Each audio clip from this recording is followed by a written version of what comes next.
have qualified immunity. Insurance definitely needs to be a part of the solution to either reform or end qualified immunity, and here's why. Insurance companies' sole motive in existing is to make money.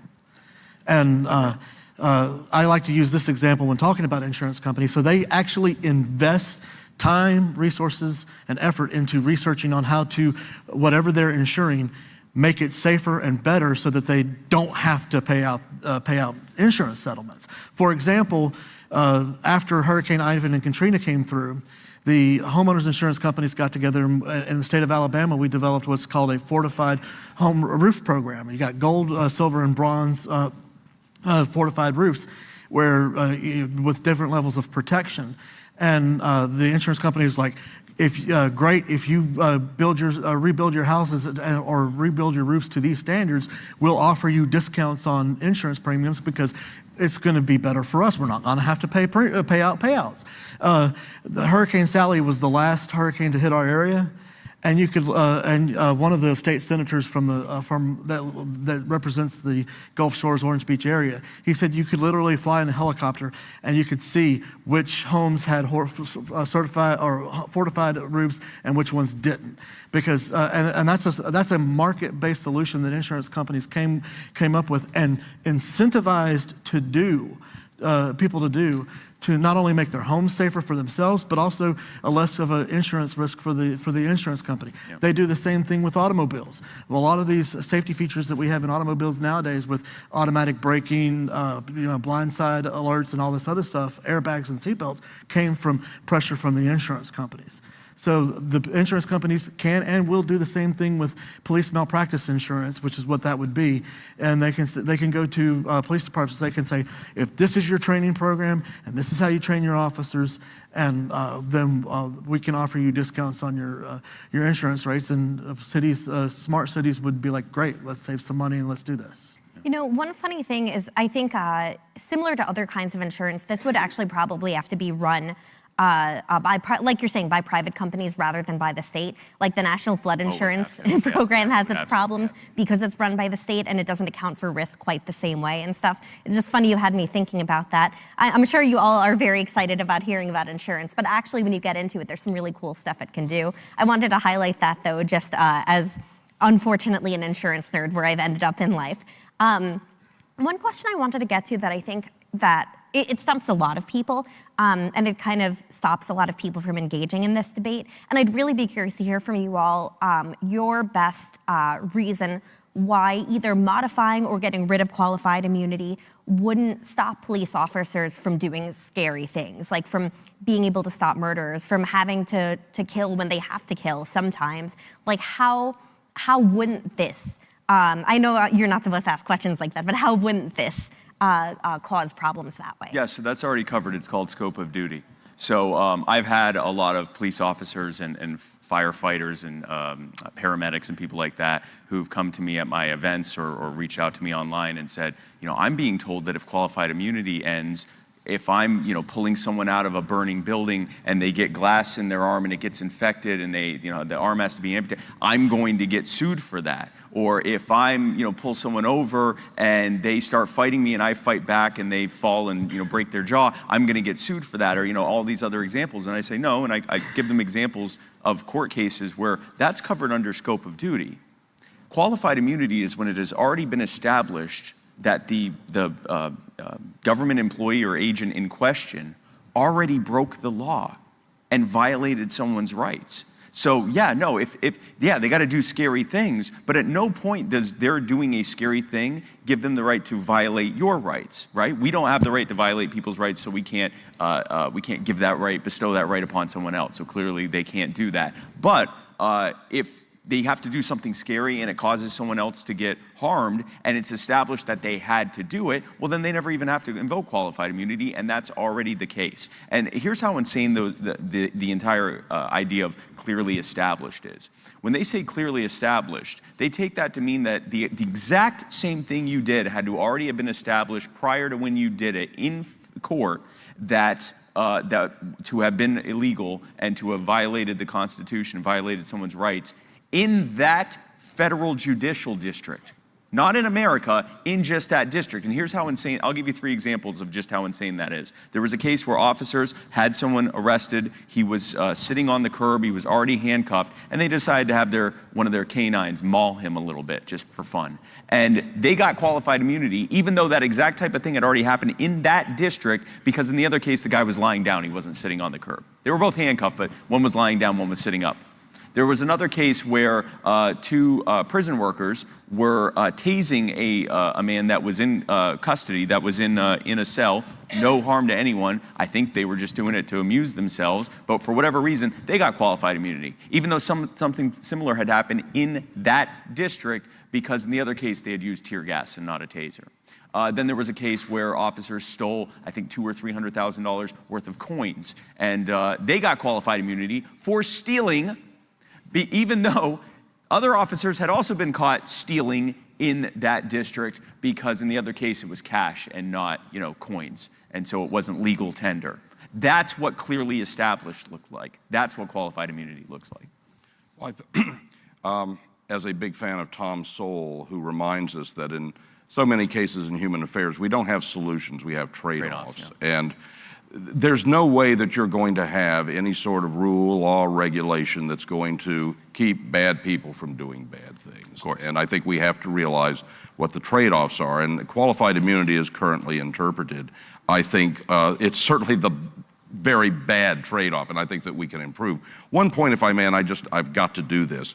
I think if we were to adopt a much more libertarian perspective on what should be illegal or criminal, if we got rid of so many laws that criminalize private behavior, so many of these situations just wouldn't occur. Yes, correct. So again, an overarching point is, if we don't have so many things that are criminal because they don't actually involve rights violated behavior, many of these problems are going to go away, or at least to be of a much lower level of difficulty. 100%. Medical malpractice laws and liability doesn't stop surgeons from performing surgery. It stops them from performing surgeries drunk, well, most of them, or high on drugs, or most of them, because every time a surgeon cuts into somebody for a surgery, even be a minor surgery or a major surgery to remove cancer, they run the risk of their patient dying on the table. If they do everything right, follow their training, and they might get sued because their patient died, but their insurance company is going to defend them because they did everything right, and if they followed their training. If they don't follow their training and they do stuff wrong, like perform surgery drunk or high, and their insurance companies may cut the people that sue them a check. But then, the next thing that insurance company's going to do, drop them like a bag of rocks, because it's too much of a liability for them. They become uninsurable, as Spike spoke of earlier. So just doing away with qualified immunity or making it tougher to get qualified immunity isn't going to stop cops from being able to do their jobs effectively. It's just going to hold them more accountable under the law when they do something wrong. Yeah. The last question I have, because we only have about a minute left, but I'd be curious if any of you believe that they should have a level of immunity, but just a modified, or if you're all like, basically everything without qualified immunity is enough and that works and you don't need anything additional. If it's in their scope of duty and they had to do it and they didn't violate anyone's rights, then I think that should cover it. And I don't think there needs to be anything additional, because their jobs can be scary. Loggers' jobs can be scary. I think the people most likely to die while working are like pizza delivery drivers. Like, their jobs are scary. All of us could potentially have a scary job if we're interacting with the public. Who here has ever worked in retail? Okay, yeah. So that can get scary. But you don't get to beat the person up because they didn't comply when you told them to put the shirt back or whatever, or to whatever. But they shouldn't have special protections just because their job is scary. There are a lot of scary jobs. I mean, under common law, there are protections against situations where people, as you say, scope of duty. There are common law protections, and I don't think that again the entire panoply of things associated with qualified immunity, we don't need them. Yeah. And I agree with those two guys that we don't need qualified immunity because we already have immunity in place for officers and public officials that do their jobs and do their jobs as well, and they're to very well and do it with a kind heart and a servant's heart, and just having qualified immunity just basically allows the bad apples, as Spike likes to say, go in there and ruin the reputation of a police department. Definitely. Thank you. I think we're out of time, or at least that's what the clock says. I'm ruled by the clock. I don't have any special instructions beyond the clock. So I'd like to give everyone a round of applause for knowing so much more than I do on the subject. I'm gonna let y'all go.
Hi, everyone.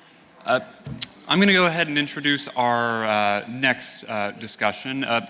Countless individuals throughout the country are suffering from ideological and cultural divisions that run so deep that people are beginning to recommend a national divorce as a way to solve this problem. Proponents of this idea argue that by peacefully separating, we are better able to individually act on our own. Each state can run their government the best way possible. While opponents argue that federalism and civil disobedience is a much better way of allowing people to flourish. The moderator for this discussion will be Reason editor Jason Russell. The proponent of the idea of national divorce will be Mises Institute editor Ryan McCracken, and the opponent will be the chair of the Libertarian Classical Liberal Caucus, Jonathan Casey. Thank you.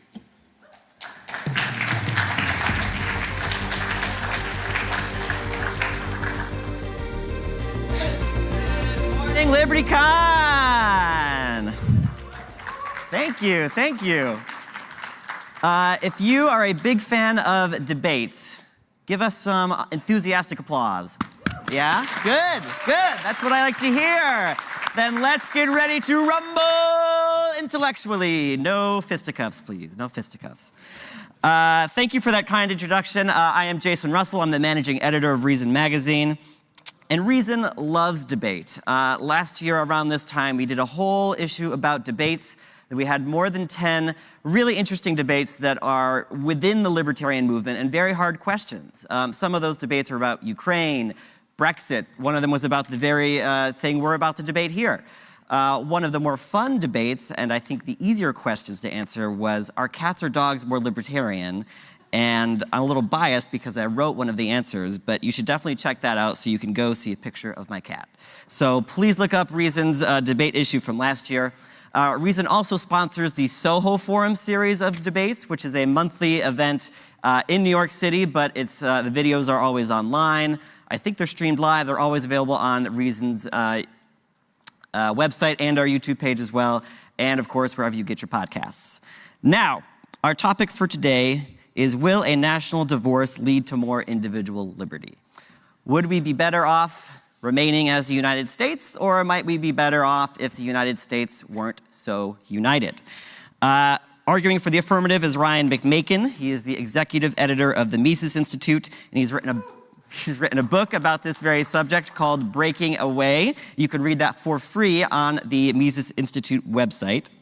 Arguing for the negative, we have Jonathan Casey. He is the founder and chair of the Libertarian Party's Classical Liberal Caucus. And last year around this time, he participated in a Soho forum about this very issue. So again, if you're interested in that, look it up on YouTube or wherever you get your podcasts. So I'm going to give each gentleman 5-minute opening statements to start. You have your clock right there, so you'll know when you're done. But we will start with Ryan. All right, thank you very much. They don't reset the clock, so I have to do my own math to figure out how 5 minutes is. Yes, thank you very much. I'm with the Mises Institute. Thanks to the conference for inviting me to come and talk about this topic, which I did write this book on, Breaking Away. You can read it for free on Mises.org, or you can buy a copy on Amazon or through the Mises bookstore. And so just to be clear, basically everything I say here has, if you are interested further, you want to know the source, it's in the book with footnotes, or it's on our site if I wrote about it after the book came out. So plenty of sourcing on all of this, and I like that. I like to go back to my sources on these materials. I will not even assert that George Washington was the first president without providing some sort of backing material for that. So looking at why would national divorce be a good idea? Well, first of all, I just want to note I take exception to the very term national divorce. I know, I get it. It's shorthand, it's convenient, it's a used term, but it creates this lame analogy that the United States is some sort of family and that we're married. And that I've seen, of course, people say, oh, we don't need a divorce, we need a marriage counselor, which is just very, very dumb. The United States, if we're going to talk about breaking it up, this is a contract renegotiation, if anything. It's not a family. We're not united in some sort of mystical bond with each other. And so I just want to dispense with that idea that I subscribe to any of that stuff. I reject all that out of hand, that there's some sort of supernatural union or any kind of genetic or ethnic unity we all enjoy.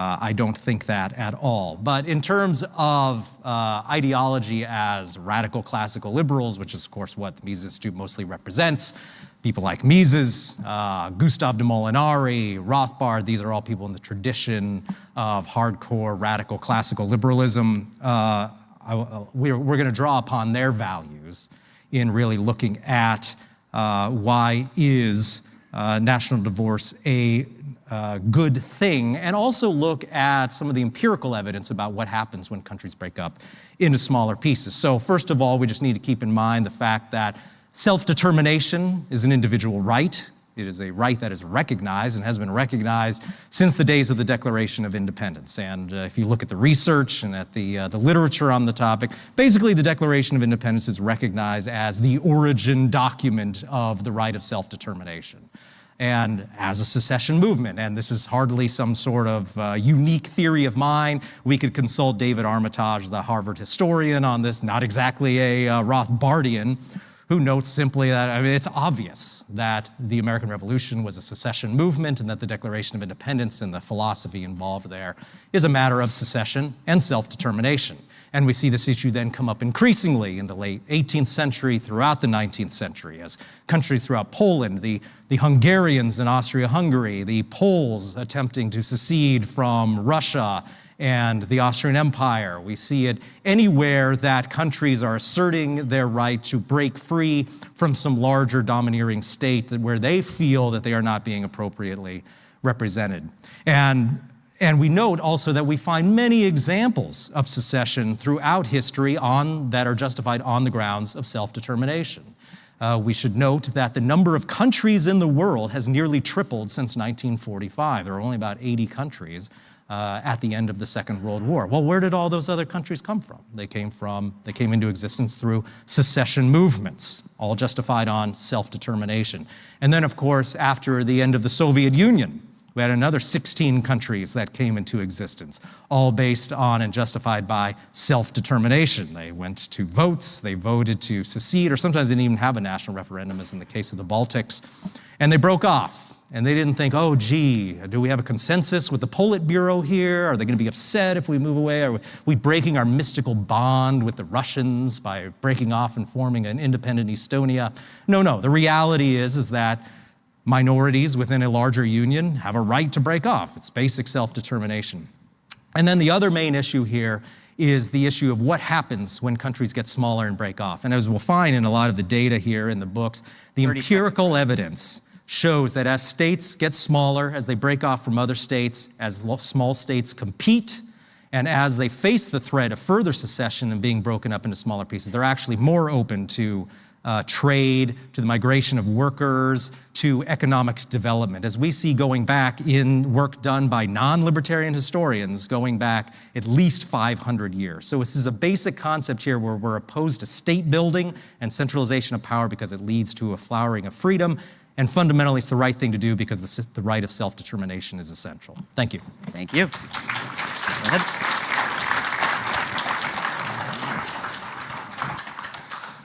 Thank you guys for having me. Thank you for showing up early in the morning. I know most of you were probably out late last night, and so I appreciate you showing up. And I think this is an important topic. We hear in the news all the time. We hear about Texas. We hear about different states, New Hampshire wanting to start its own nation. I think it's an important topic to discuss exactly what would happen and how it applies in the real world. The true measure of whether or not national divorce leads to more individual liberty is what results from national divorce. Not whether our intentions are good or not. It's about what would actually happen in the real world, in the political sphere that we have created in the United States. What would it lead to? So whether or not national divorce would lead to individual liberty is really a question of, well, what do we mean by individual liberty? I know most of us will probably answer the question along the lines of, well, you're allowed to do what you want as long as you don't harm anybody else. But individual liberty is more than just that. It's also the ability to communicate, to collaborate, and to work with other people. And so when you're talking about a national divorce, you're also talking about putting massive barriers and borders in between people. Ryan talked about how smaller states, tend to have a more open border system. But the problem is, Ryan, in the United States, between states, we have a perfect open border system. We have no trade tariffs. We have no customs. We don't have to get a visa from going one state to another. These borders that would be imposed by a national divorce would be a net negative to individual liberty. So right off the bat, we're behind the 8 ball on national divorce as far as achieving more individual liberty. The differences, I can't read my notes here, sorry. Jotted them down. The differences between, one of the problems with national divorce is that it often conflates the idea of geographic decentralization with political decentralization. None of us here would say, well, North Korea is more decentralized than the United States. Of course not. It's much smaller than the United States. So inherently, smaller and necessarily more free just because somebody might be able to leave them. One of the problems that I hear a lot with national divorce advocates is they often say, well, if you don't like where you're living now, you can simply move to another state. And I'm sorry, freedom is not being forced to leave your family, forced to leave your job, forced to leave your home. Freedom is being able to live where you want to live, wherever that may be, as long as you aren't harming anybody else, as long as you aren't imposing on anyone else. And I lost track of the time, so I think I've got a few minutes here. You have 2.5. 2.5, thank you. Where would these borders be? A lot of national divorce advocates ask, was our state that cultural divides in this nation are beyond repair, or we need to divide down smaller, it'll solve our problems, people will be able to choose their preferred form of government. The reality is, where are you going to divide these lines up? Because the real cultural divide in America is not between right and left, or excuse me, not between red states and blue states. The real cultural divide in this country is between rural areas and urban areas. And so wherever you're going to divide the lines up, no state doesn't have rural areas or urban, they both have urban and rural areas. So where are you going to divide this country up along the lines that is actually going to improve improve individual liberty and improve the cooperation and social cohesion of the United States. Because that's the ultimate. A lot of national divorce advocates say that the social discord in the United States would be solved by breaking us up. But again, where are you going to draw the line? Even if you draw the line at the state border, you're going to end up with states with a large percentage of Republicans being dominated by Democrats, or vice versa in red states. So ultimately, I think we have to get down to the answer, and I'm hoping Ryan spends a little bit more time on how and why national divorce in the United States will lead to more individual liberty. Thank you. Thank you. So I'm going to start by asking Ryan, what exactly are you advocating for here? What does this, in your perfect world, does this look like, 50 independent state governments? Does it go even more local than that? Does it be less local than that with, regional governments? What exactly do you want to see in your perfect world? Well, let's be clear that I don't think there's something magical about the state level of government. Mm-hmm. You have a right to self-determination as long as you're one of the original American states, or you have statehood or something like that. Certainly, if we look at, we got Locke, we got Molinari, we got Charles Dunoyer, all of these serious liberals would say, no, of course there isn't some magical level of government. Any group of people that can put together, Locke's position was any group of people that can put together some sort of legislative body gets to have self-determination. And this is in direct contradiction to John C. Calhoun, who did believe there was something magical about the state level. Obviously, he wasn't in favor of groups smaller than the state declaring their own independence, because that would have been problematic for the secession issue, or for just anti-slavery people in general. He didn't think they should get their own governments. And so we're talking about a very specific issue where I'm not telling other people how to do things. And just in general, I don't have some national plan for, these people should declare independence and those people should do this. In fact, the essence of my position is the opposite of the anti-national divorce position, in that I'm not telling other people what they should want or how they should govern themselves or what they should do. Because fundamentally saying, you don't get to declare independence because you might govern in a way I don't agree with. This is, of course, a colonialist view. This is the idea that, and has always been used by central governments to say, well, we can't let those Algerians break off and self-govern because they're barbarians. We can't let those Apaches govern themselves because, well, we just all know they're incapable of civilization. And we hear a lot of the same stuff here now is, the only reason those people want to secede is so they can reinstate slavery, which is basically a laughable position, although I've seen many on the left make this claim.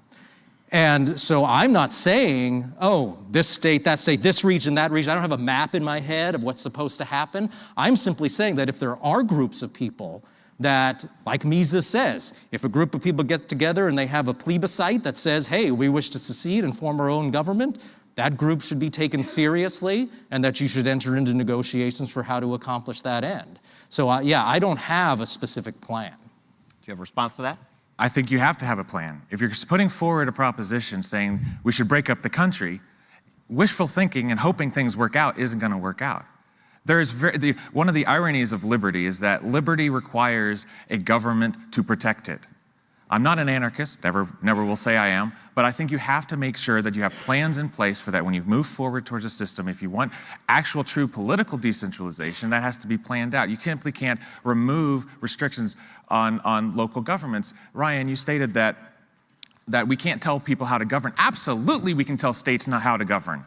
I'm sorry, but yes, we should tell states, no, you can't discriminate against blacks. No, you can't ban gay marriage. Yes, absolutely, because we believe in liberty. We believe that, no, government doesn't have any rights. We have all the rights. And so we absolutely have the right to tell government, no, you can't do that.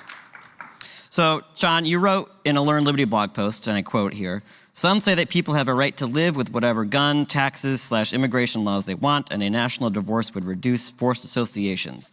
And then you kept writing, "But this is a wholesale rejection of libertarianism, which believes human rights are universal and must be protected. But there's always going to be some people who disagree with, perfect libertarianism.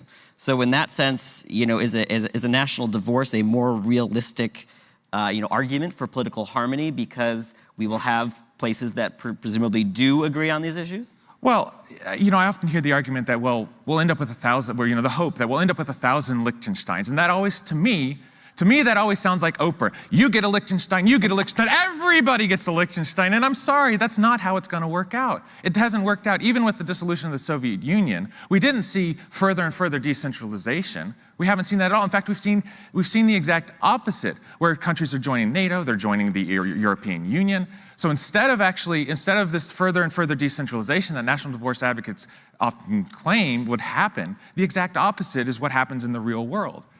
So as far as political discord goes, sure, in some theoretical sense, allowing people to move to the little local tyranny that they want to, fine, I don't care. I'm not in charge of those local tyrannies. What I can do is I can influence what my country is doing and what other governments, what other state governments, what other local governments can or can't do. And I think that is the fundamental principle of liberalism, is to prevent the state from, any state, within as peacefully as we can, prevent them from infringing on rights.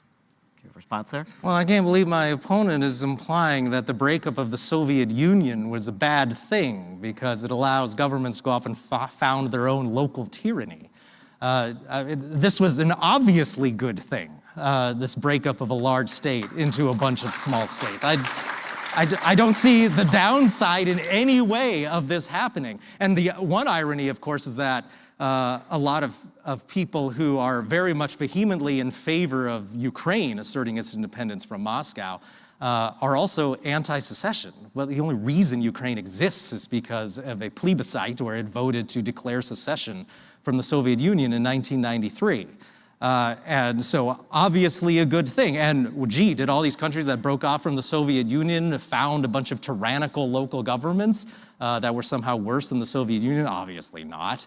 In fact, the Baltic states of Europe are among some of the wealthiest and have seen huge increases in growth in terms of GDP per capita and wealth in those countries. And some joined NATO, some didn't. So? I mean, these countries decided to do different things in different ways. It's called having independence, and it's called self-determination. And this assertion that, yes, of course, we need to have some people telling other people in other countries how to live because they shouldn't discriminate against each other. Well, how come we're assuming that the United States then is the correct level of government? I can certainly make the case then that, gee, the United States is too independent as is. We should give the United Nations more power to assert that the United States violates human rights on its own. And we should give international organizations more power. The International Criminal Court should be trying Americans and putting them on trial for discrimination and racism. And you can go up the ladder just as much as you can go down the ladder in terms of telling people how to live. And this is why the liberals consistently, from Jefferson on, have said we need more local self-determination, especially in the United States, where each state is a republic with a legislature, with a Supreme Court. We're acting like this is some sort of tribal government where there's no rule of law. But that's, of course, not the reality at all. So one minute we're told that democracy and republics work very, very well. But the next minute, as soon as one of those republics wants to be a republic that's not directly under the U.S. federal government, well, then suddenly republics don't work anymore. And we need some Supreme Court people in Washington to tell them how to do everything. So I often hear, people advocating for a national divorce. They talk about how, our politics is so, angry and vitriolic, and that if we, had these smaller states, that we would have more political harmony.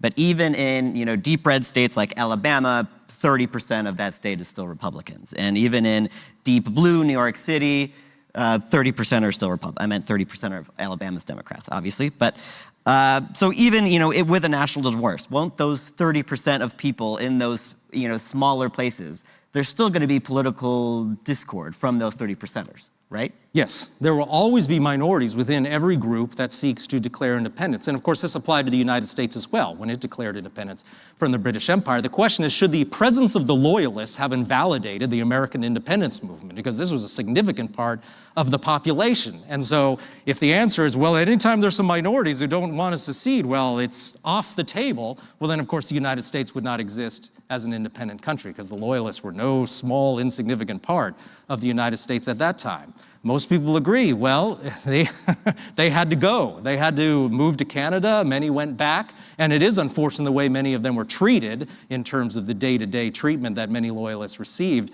However, that just wasn't sufficient to invalidate the fact that Americans had a right to self-determination in that way. The answer to that, though, is to simply allow further breakup of these jurisdictions after they secede. And this is why Gustave de Molinari talked about the right of double secession. And this is, okay, you can have a region break off from the central government, but that you can have a municipality break off from that.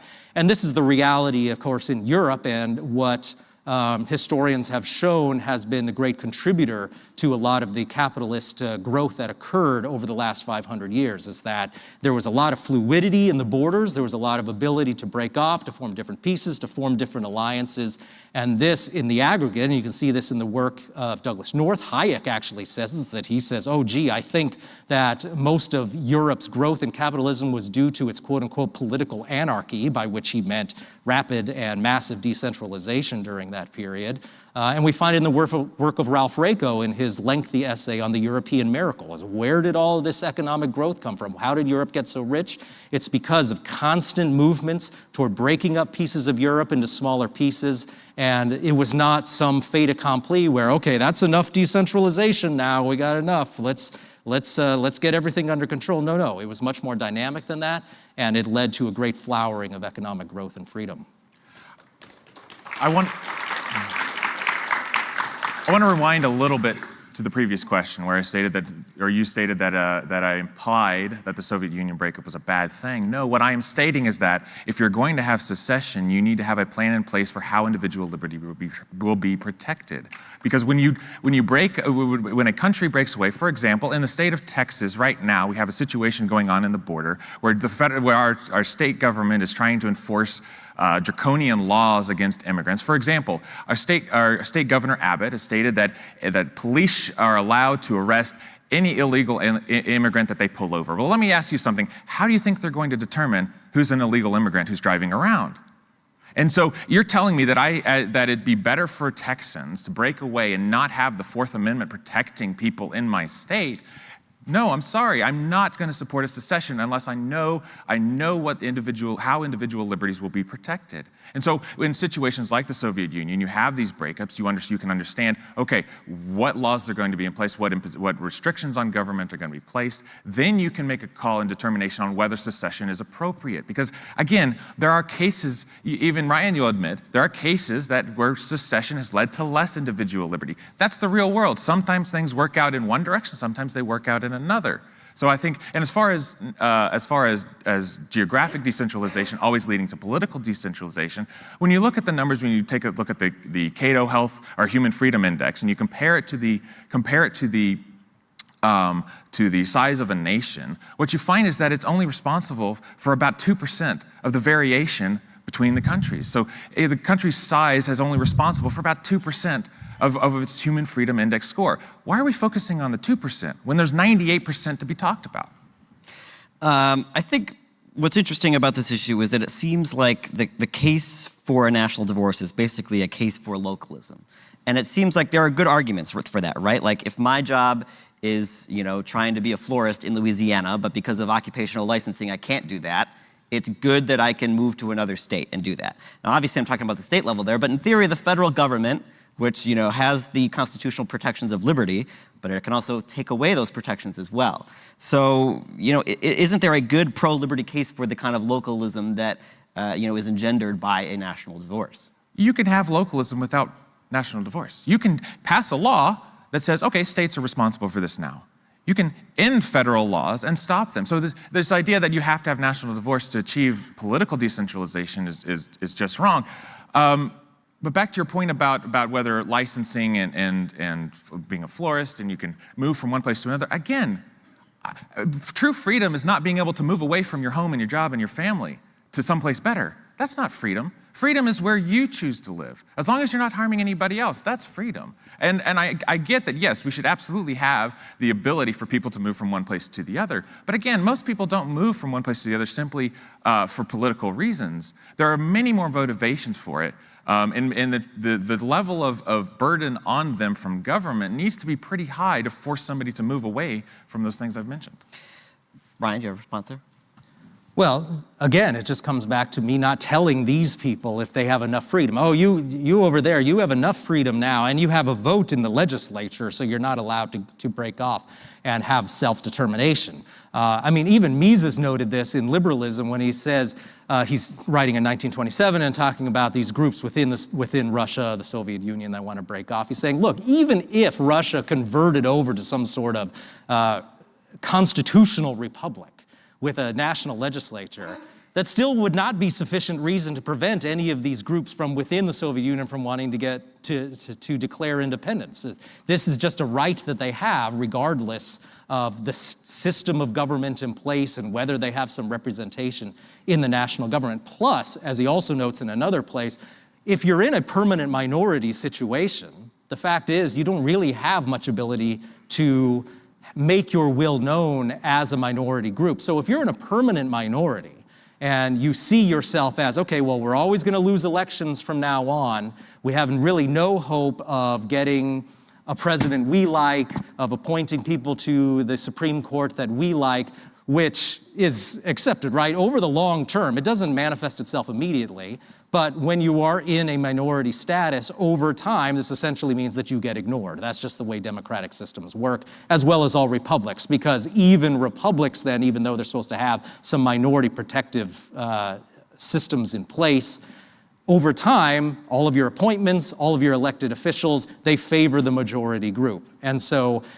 what means do you have then of asserting any sort of self-determination in that situation than to break off and have some sort of self-government in that case? And so again, shouldn't be in the position of saying, oh, yeah, I can't let you go until I know what sort of government you're going to have in place. This is, of course, what the British said all the time about Africans and their Asian colonies is, well, you colonies, you can't break off until we know that you're sufficiently enlightened to govern yourself. But I deny that the British were in a position to really dictate to people in other parts of the world how they were allowed to govern themselves. So I had a great economics professor at the University of Rochester who said that the Constitution was the world's greatest free trade agreement. And that there's, it's great that, Washington state can't put a tariff or an import ban on goods from the state of Florida. And you basically are saying that you want to not throw away the Constitution, but that you want to break up that great free trade agreement. What is your argument for saying that once we have all these small states, they're necessarily, are we going to lose that free trade? Are we going to lose this free movement of people across the country, across the United States, if we do break up into these smaller states? Well, if the United States were a compact that only had free trade among all the states, I wouldn't have any problem with it at all. I mean, it would be a great document. Heck, you could even have it where the United States functioned essentially as some sort of military defense league. But the fact of the matter is that members should have some mechanism for leaving. And that's your primary means of actually instilling discipline upon that group as well, is that, oh, you cannot start coming up with new powers for yourself, you can't start telling the member states how to do things, but as long as people want to be a member of this union, then they get free trade with all the other members. I don't see a downside with that sort of thing at all. I'm talking about situations where you have one large central government that's telling all parts of the entire union, the entire region, how they get to conduct themselves internally. And I think a lot of British, say in the British Empire, would have been perfectly fine with some sort of free trade agreement within the Commonwealth as well. But that's very different from having a situation where you get to meddle in the constant internal affairs of every corner of the empire. John, are you skeptical of that? Yes. I think that you have to look at, again, I think you have to look at the political environment we're in. The right and the left are both going very illiberal directions. And you're telling me that you're hoping that eventually that they lead to this free trade agreement. But have you looked at what Republicans want to do? Have you looked at what Democrats want to do? And at the end of the day, who's going to be running these local governments? The very same people who are already in power. And I'm sorry, but giving the power to Republicans and Democrats to rewrite the Constitution in their own image is simply not going to work out for individual liberty. So, my question is, Why wouldn't a national divorce advance individual liberty? Wouldn't, if there are a few, libertarian enclaves spread throughout the country, dotted around, wouldn't that be better than having no libertarian enclaves? Well, first of all, I think, again, most people don't move to go be in a political, I don't want to say cult, but a political compound. That is not the role, that is not, liberty is not supposed to be restricted to a few little dotted space. We're supposed to spread it. In fact, the best defense of our liberty is to spread our ideas. Sure, if there was a place that, a utopia we could all go to, sure, maybe we would be better off. And if somebody presented me with a plan, say, here's New Hampshire, here's our new constitution, here's what the individual liberty is going to be protected, here's how we're going to do it, and they presented that plan to me, I would start to consider it. But again, no one is presenting a plan for national divorce or secession that increases individual liberty. Response there? Well, we can speculate about what other countries might do if they had more self-determination. If we actually look at the quantitative analysis that's been done, the empirical data that's come out over the last 30 or 40 years, and there was a great flowering of literature on this that came out after the end of the Cold War, after you had a lot of these countries breaking off, is they looked, what happens in these countries? Well, what they found is that what really happens is that these smaller countries especially, what they do is they compete with each other in terms of lowering taxes and advancing more free trade. And part of the reason is just simply it's a matter of survival. So it doesn't even matter really what the ideology, the stated ideology of this regime is in many cases. In order to maintain their standard of living, in order to have any success as a country, they have to be open to free trade. They have to be open to low taxation. And this is why small countries are usually the ones that object to this idea of a standard tax rate. You've seen this, Janet Yellen loves to talk about it, and the EU loves to talk about it. So there's too many different tax rates in the world. And we've got these countries, they keep undercutting us. Countries like Ireland and Hungary, they adopt low tax rates, and then they suck capital investment into those countries, and that's just wrong. What we need to do is develop one global minimum tax. And this will, of course, make the world much more efficient, and everyone will have similar tax rates. This, of course, what they're really saying is taxes are too low in parts of the world, and we need to make sure and bring those tax rates up. And so when you do see all of these efforts to actually go out and assert more self-determination in terms of tax rates, in terms of trade, because these small countries want it the most. They know that the only way they can actually compete is by opening themselves up to additional trade, and it's just essential. So they end up doing that, regardless of what their constitutions might say and so on. If they want to stay rich, if they want to increase their standard of living in order to get reelected in most cases, they have to embrace more openness. And this is just what the empirical data shows over the last 30 years, and it really doesn't depend all that much on what someone has to say about it in Congress or some local legislature. It's just simply an imperative, and especially if we look at the larger historical situation in Europe, it's that decentralization that has driven most of that. So we're going to get to 2-minute closing statements in a second here, but before we get to that, my last question for both of you, perhaps my hardest question, is what is something that your opponent said here today that you agreed with or thought was a good point? He should go first. That's funny because that was my exact statement that I was going to say. Yeah, I think that it is important to have these discussions. I think it's important to look at what the other side is saying, and I think that there are things we need to learn from the data that shows the decentralization that geographic decentralization can affect political decentralization, but we have to make sure that we have to understand that they are not one-to-one. There is absolutely a case to be made that we should localize more government. But the fact is, we can do that now. We have a system of government where we can pass responsibilities down to lower levels. If we want to do that, why have a national voice? Why not just pass some bills, pass some laws? So, of course, I agree with my opponent that I'm concerned about things of, well, if there are people in other parts of the world that are doing things that I find abhorrent.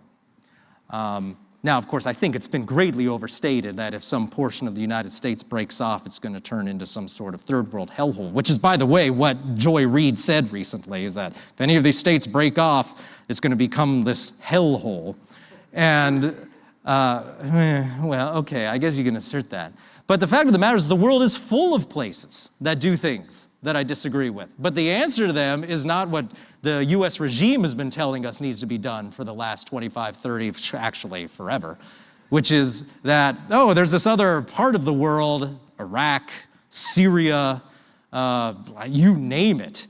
They're doing stuff that we find objectionable. So you know what the answer is? Send in an army. Do some humanitarian intervention. And that's essentially where the argument leads, is that, oh, these other parts of the world might do things that we don't like. So we need humanitarian intervention, even better to have it really statutorily put in place at some constitutional level rather than just recognizing that country is foreign. But I get the impulse, of course. So I am concerned about these things too. I just recognize that the answer to it is not to intervene in some way using coercion to ensure that other people do these sorts of things. There are other methods that can be employed and have been employed historically. Okay, 2-minute closing statements. We're going to start with Ryan so that Jonathan gets the last word. All right. Just simply that this is the sort of thing where you do it because it's the right thing to do. That we shouldn't be in the business, really, of determining how the rest of the world should be doing things. And this has always been one fundamental problem of Congress, is that Alaska decides they want to do something, and then you get 535 members of Congress, minus the 3 people from Alaska, determining what happens in Alaska. And that doesn't strike me as particularly democratic or really cognizant of what's going on in one of these particular states. These places need to have some ability in order to, some means to which assert themselves more independently. And some degree of self-determination is that. It might be full independence, or maybe it could be a rewriting of the current union so that it's just a free trade agreement. But I would say if we really wanted to see what the situation was, if we really wanted to develop a roadmap of how would this independence look, do something that is written into the Swiss Constitution, which is that unless you reapprove the Constitution every stated time period, 20 years, let's say, and of course Jefferson wanted a new Constitution every 19 years, let's throw it out to the states and have everyone affirmatively vote whether or not they wish to remain in the United States. Why is the burden always on people to withdraw? Why don't we get everyone to opt back in? And then we'll know who really wants to be in, the people who opt in and the people who opt out. And if some people decide not to opt in, then we'll have to see where we go from there. But rather than saying, hey, you need to organize something so you can opt out, how about we just ask, since we know everybody loves America so much and everyone fears national divorce so much, let's ask them to opt in, and then we'll know more about where we stand, and then we'll see a lot more in terms of how people view their own self-determination rights. Thank you very much. Got the last.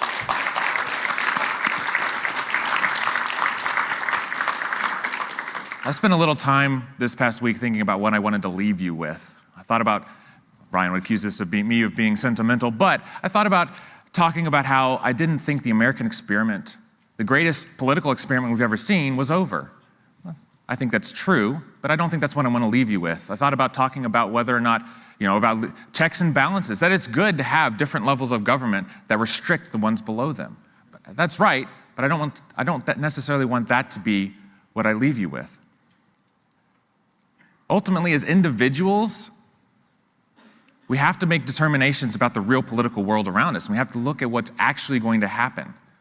And for me, the reason why I oppose national divorce is because I see a path forward that is extremely dangerous in our current political climate. What we have to do before anything else, regardless of how geographically small or large our government is, we have to influence our political culture, and we have to get out there and spread our message. That's the answer. Because regardless of how big or small a government is, if our political culture says we want to rule over other people, you're not going to protect individual liberty. That's great. Well,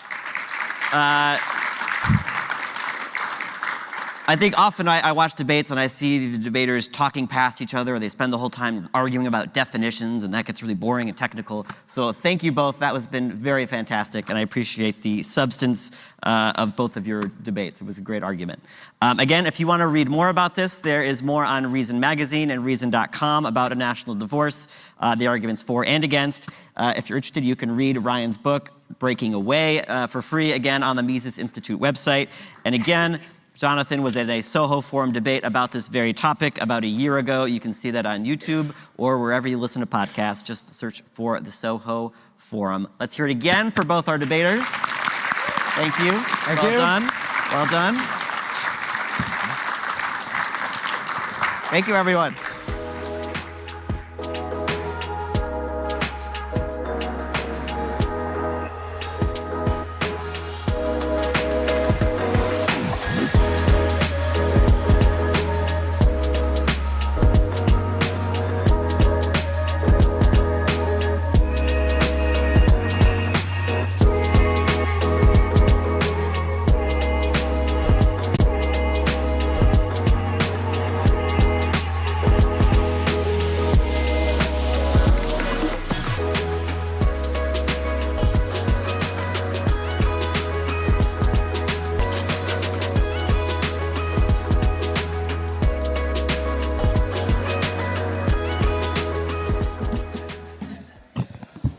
A long time ago, in a galaxy far, far away, Jedi Master Yoda said, "Fear leads to anger, anger leads to hate, and hate leads to suffering."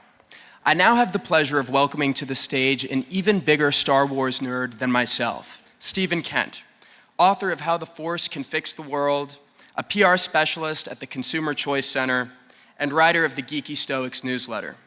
Stephen will explain how we can avoid succumbing to the dark side of the Force and accept that which is outside of our control. Without further ado, please join me in welcoming Stephen Kent to the stage.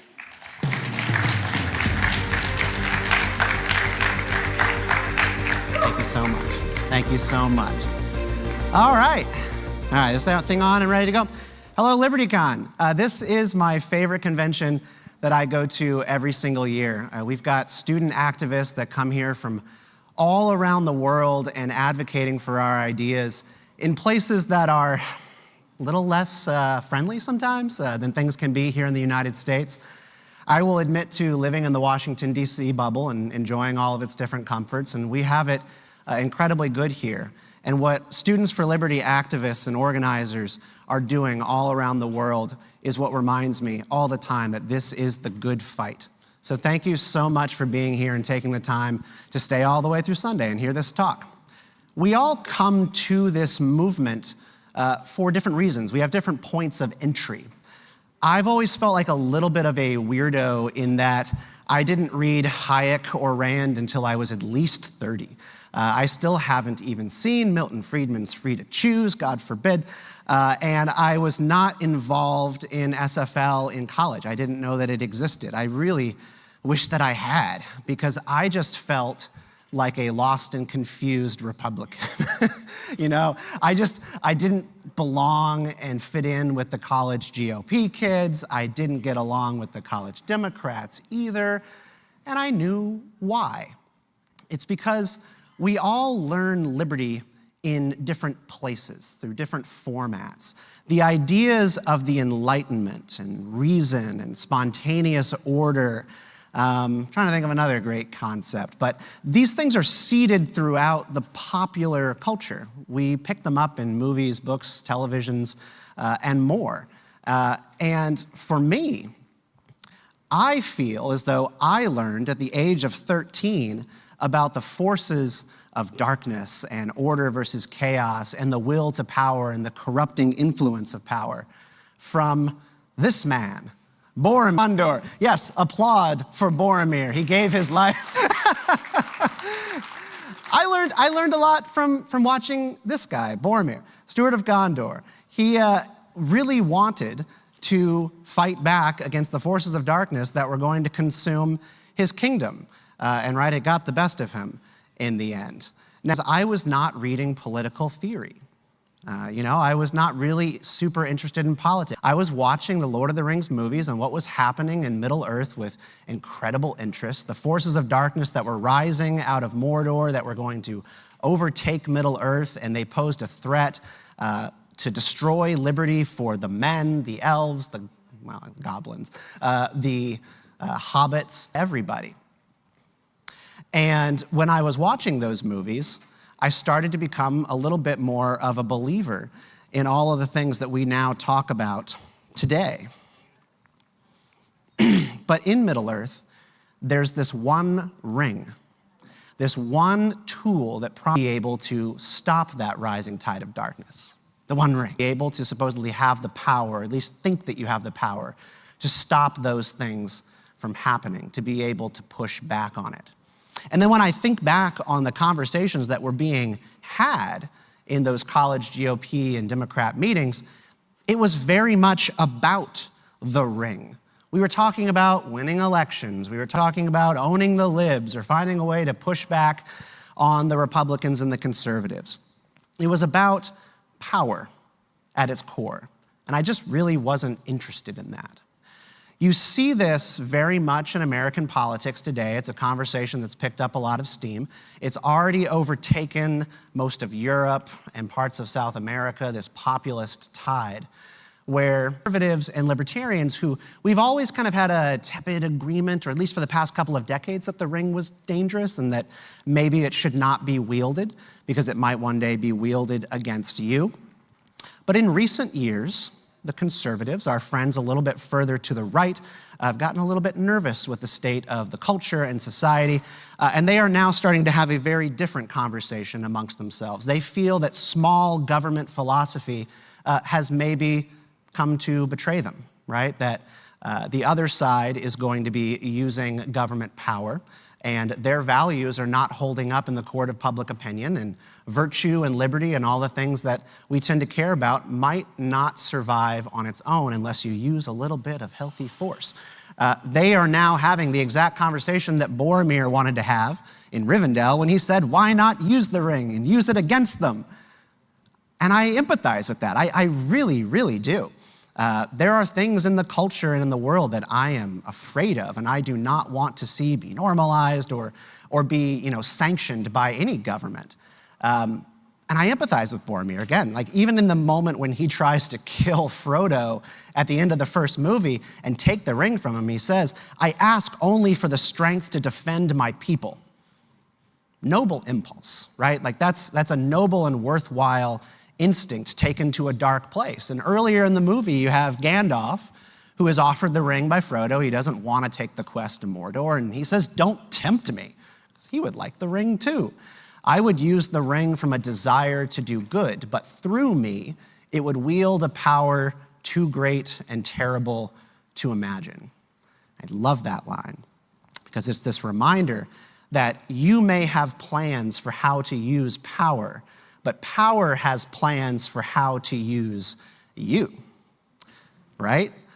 Power is its own sort of force that you have to be able to control over time. Now, you might find this surprising because, the battle over the super weapon of government is something that just continues generation over generation. And super weapons are important, right? This is my favorite super weapon. I've always wanted one. I'm a little bit more of a Star Wars fan, a lot more of a Star Wars fan than I am a Lord of the Rings fan.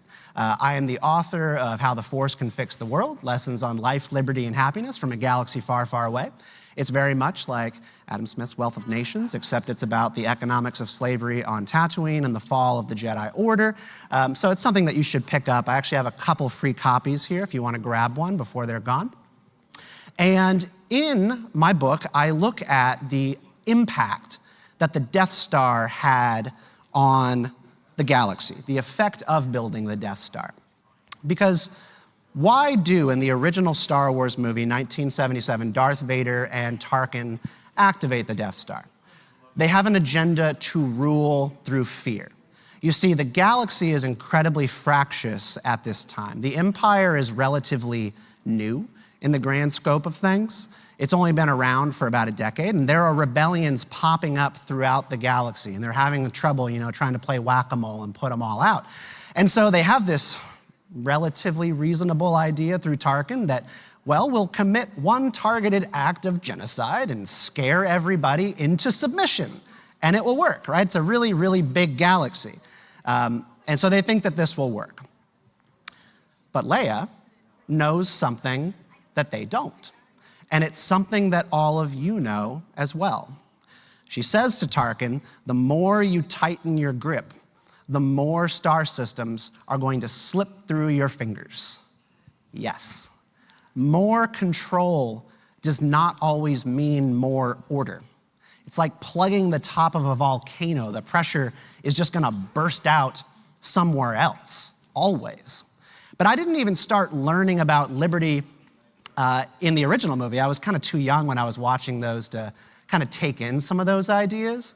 It was in, of course, the Star Wars prequels where I was learning about these ideas and thinking about them a little bit more deeply. There's episode 2. I was pretty much the same age because they were coming out at the same time as the Lord of the Rings films. Episode 2, Attack of the Clones, comes out. And there is this scene in the film. If you haven't seen the movie, yeah, exactly. You know the meme if you haven't seen the movie. There's this wonderful scene where Anakin Skywalker, the boy who's going to become Darth Vader, is on a date with his crush, Padme Amidala, a senator. Anakin doesn't like politics. Padme loves it. And she's poking fun at him, and she says, all right, fine, describe the kind of system that you would want, Mr. Smart Guy. I'm going to do this whole scene for you. And he says, I want a system where the politicians get together and discuss what's in the best interest of the people, and then they do it.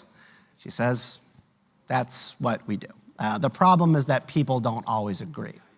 Well, then they should be made to, is what he says. And he has a little grin. It's very nice. And she goes, who's going to make them? You? No, not me. Someone wise. Sounds an awful lot like a dictatorship to me. Anyone want to know what he says in response? Anyone got it? Well, if it works. I love that line because I think it's actually incredibly honest. It's George Lucas telling us, I think, something more true than most people will tell you about human nature and the people who we are neighbors with. It's that a lot of people really do think this way. Raise your hand if you know somebody who is a if it works person. There's somebody in your family. I'm raising my hand because if I wake up in a bad mood and I don't like what I saw on the news, I feel this way. I don't always have that totalitarian instinct in check. It's really, really hard. Let's see what we got. And so, if you don't know Star Wars, though, you might have watched this channel called Jubilee. I know it's really popular with younger kids these days, but the Jubilee YouTube channel, they have these debates. And recently, they put 3 capitalists against 3 communists. And Hannah Cox was in the debate. She's a wonderful advocate for liberty, who's been to LibertyCon many times. And then in the middle, we have our communist, this sweet, dainty, kind girl, right? She just seems like a nice person. She goes, I believe that communism could still work. And then, the kicker, people just need to be taught. She said, if we could just teach people to embrace the vision, right, behind it. I mean, that's the same guiding idea as then they should be made to. It's kind of shocking in its similarity. So if you're wondering, who is this guy and like, why is he up here talking about this stuff? Because it's kind of niche. It's just to remind you that you can talk to people about our ideas through more than political theory. I admire the instinct to share Smith and Hayek and Rand with people. I think it's great. But people are really drawn to story and narrative and plot and big character decisions. That's why Atlas Shrugged is so popular, right? Because it is fiction. There are other ways to communicate many of our ideas with people and to get them invested in these stories. Because I have to tell you, when you're trying to persuade people, I believe that what we are selling is not really that sexy. Freedom is a thing that you go for once you've lost it. But when you have some freedom, What you really want is some kind of stability. And our opponents, at least in American politics, Republicans and Democrats, those kids at those college meetings that I was going to, what they're selling is sexy. They're selling legislation. They're selling control. They're selling regulations over things that scare you. And we are selling the idea that the Hobbit should travel all the way across Mordor with the ring, nearly get killed a bunch of times, and struggle, and probably have fewer friends than if they would just join a side in the battle between one side and the other. It's actually a really, really hard journey that we're investing in and asking people to go on with us. And you know this, like when our opponents are out there talking to people, they are selling them the idea that through us, eventually things will be okay and a little bit more calm. And it kind of takes me back to the Death Star a little bit because again, taking the ring, wielding the Death Star against people that we don't like or ideas that we don't like is just a lot easier. It's a lot more simple. But we know that it doesn't work. And that's what makes us different. We know that when the Empire uses the Death Star against Alderaan, it actually makes the rebellion stronger than it ever was before. You see this particularly like in the Rogue One movie. You have factions of the rebellion. They can't unite around how to fight against the fascism of that empire. And so they blow up this planet, and now the rebellion's like, this is a life or death situation. We're going to die and lose all of our freedom unless we stand up, and they unite. More people join the rebellion. More people fight back.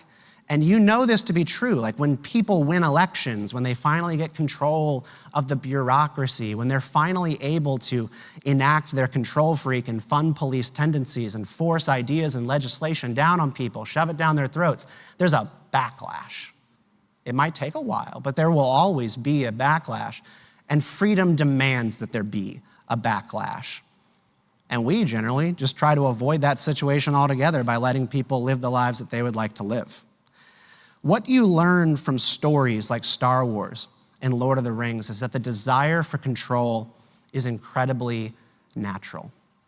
There are areas in your own private life, in mine, where you probably don't live out libertarian or liberal principles in every single way, because there are always instances where we can convince ourselves that a little bit more power would be beneficial. But I ask you just to remember, as you leave this conference and go back to your lives, that while you may have plans for power, it always has plans for you too. And so what are you going to do with that? Take the ring. I propose you give it away. Thank you. All right, come on up. Spike going, everyone. Thank you, Stephen. Thank you so much, Stephen. How's everyone doing? Again, that was a very, very good first try. How's everyone doing? There it is. There it is. I know. Last night was we all had fun last night. So we're here, and unfortunately, very soon, LibertyCon will be ending. But I have some fantastic news for you. We're gonna keep the party going later this year in Vegas for Freedom Fest. That's right, from July 10th to July 13th at the Caesars in Las Vegas, Nevada, we are going to be having Freedom Fest. Now, I wear many hats, as you have seen across this event, but one of those hats is I'm an ambassador for Freedom Fest. And Freedom Fest, thank you. That's great. Again, I will always stop if you want to clap for me, but I appreciate that. Freedom Fest is partnered with Students for Liberty to promote each other's events. And so now we're going to be talking about what we're going to be doing July 10th through 13th in Las Vegas. We are going to have over 250 of the leaders and most exciting people in the Liberty world. People like Kennedy, people like Ice-T is going to be there, people like Steve Forbes, and even Spike Cohen is going to be there. Yes. Wow.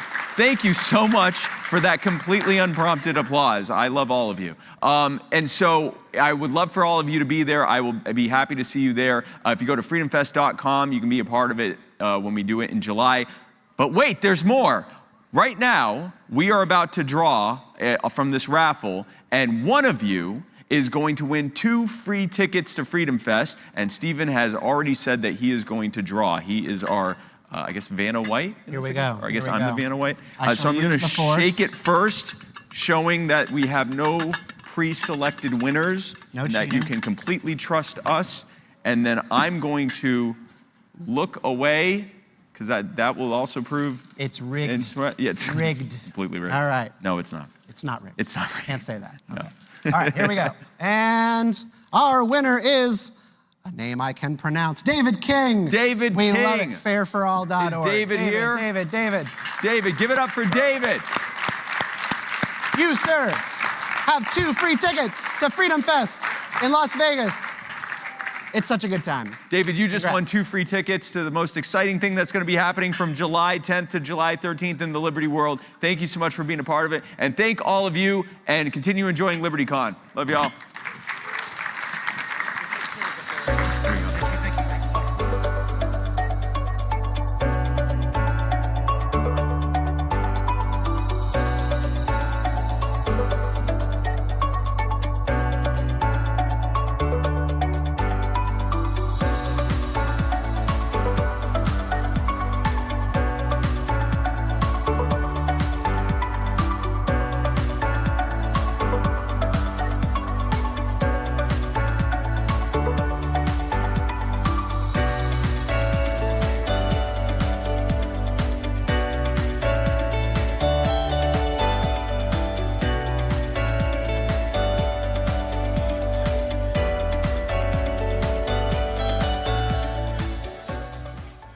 Hi, everyone. This is my personal panel that I've been looking the most forward to this weekend. But under the guise of protecting consumer welfare, many occupational licensing reform turns out to just be protectionism by corporations to keep out competition completely. This, of course, leads to decreased supply and massively inflated prices for a vast majority of different things, ranging from healthcare to just getting your hair cut. And it's insane.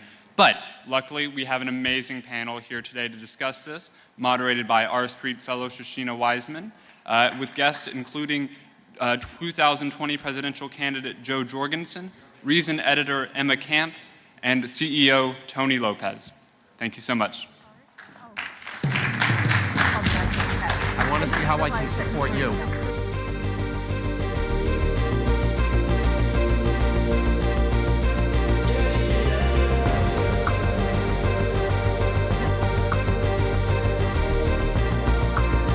Thank you.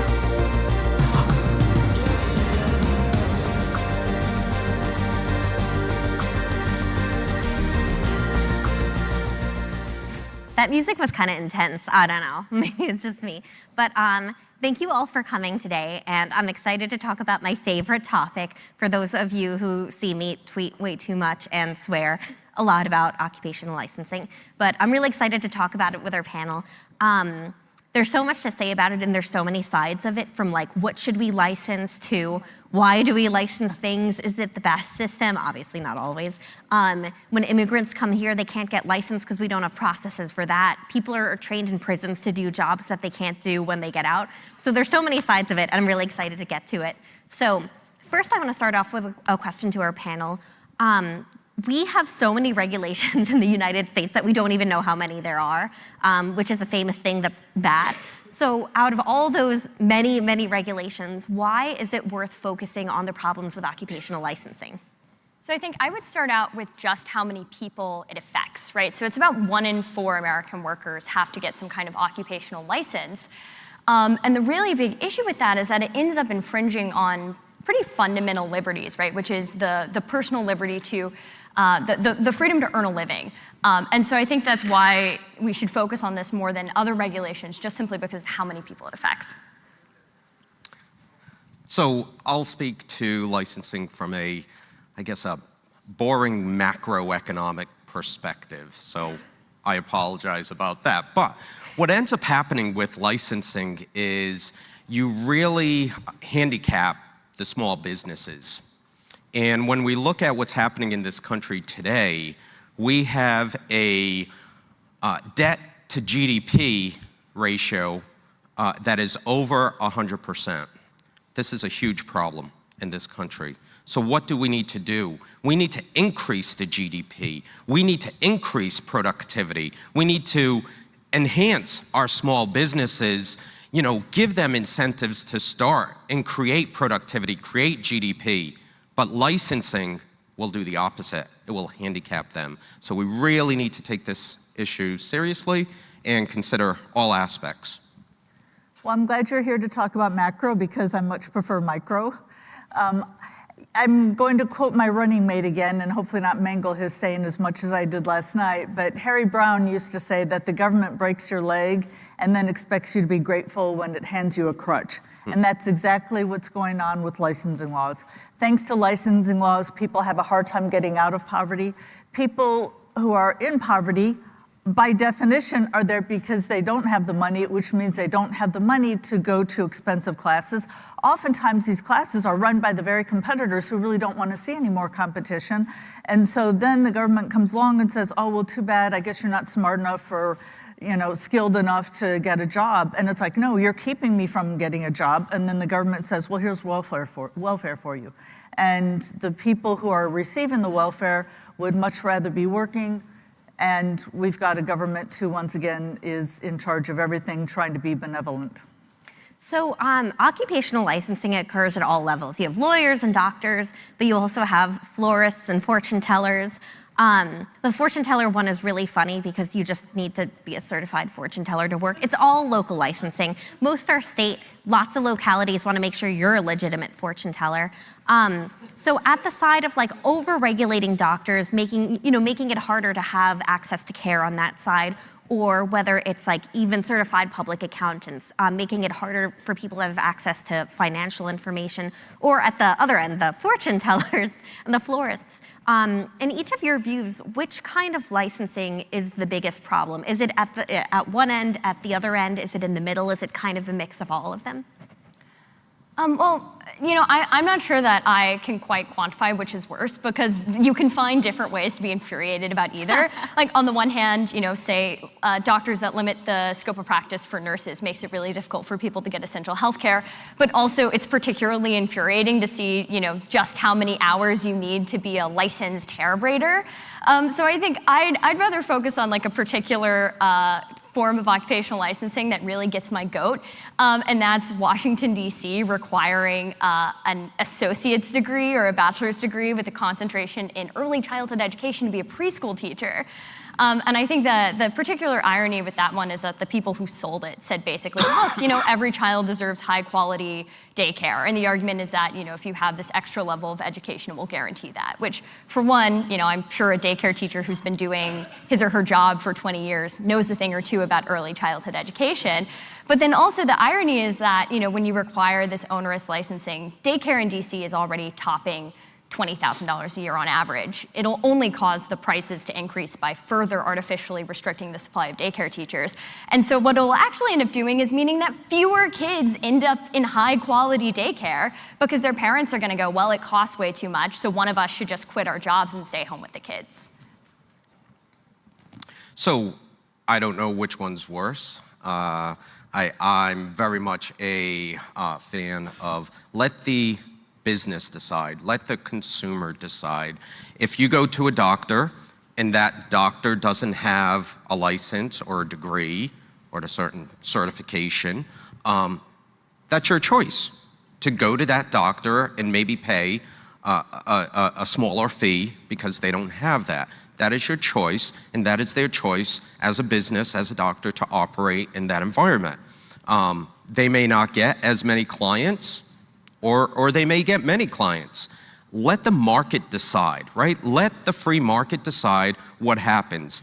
If that business owner looks around and says, wait a minute, I'm not getting so many clients, and maybe I need to go get a license as a result to get more clients, then that's free market. They should look around them and say, if I want to be in this business, I need to go ahead and get that license. Let them decide. Don't leave it to the government to impose certain licenses, right? Let the consumer vote with their feet. Let them go to the grocery store and purchase organic vegetables.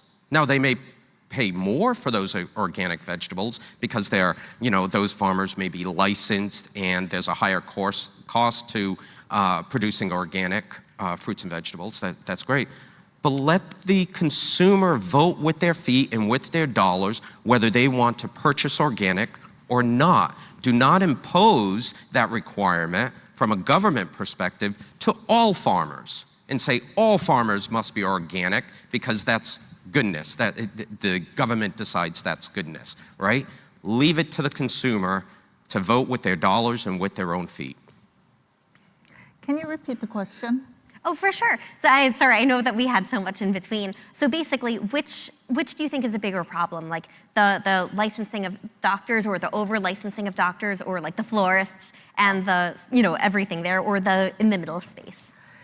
Well, I hate to be such a utilitarian, but you got to look at what works. And a recent study showed that licensing of dentists didn't do any good.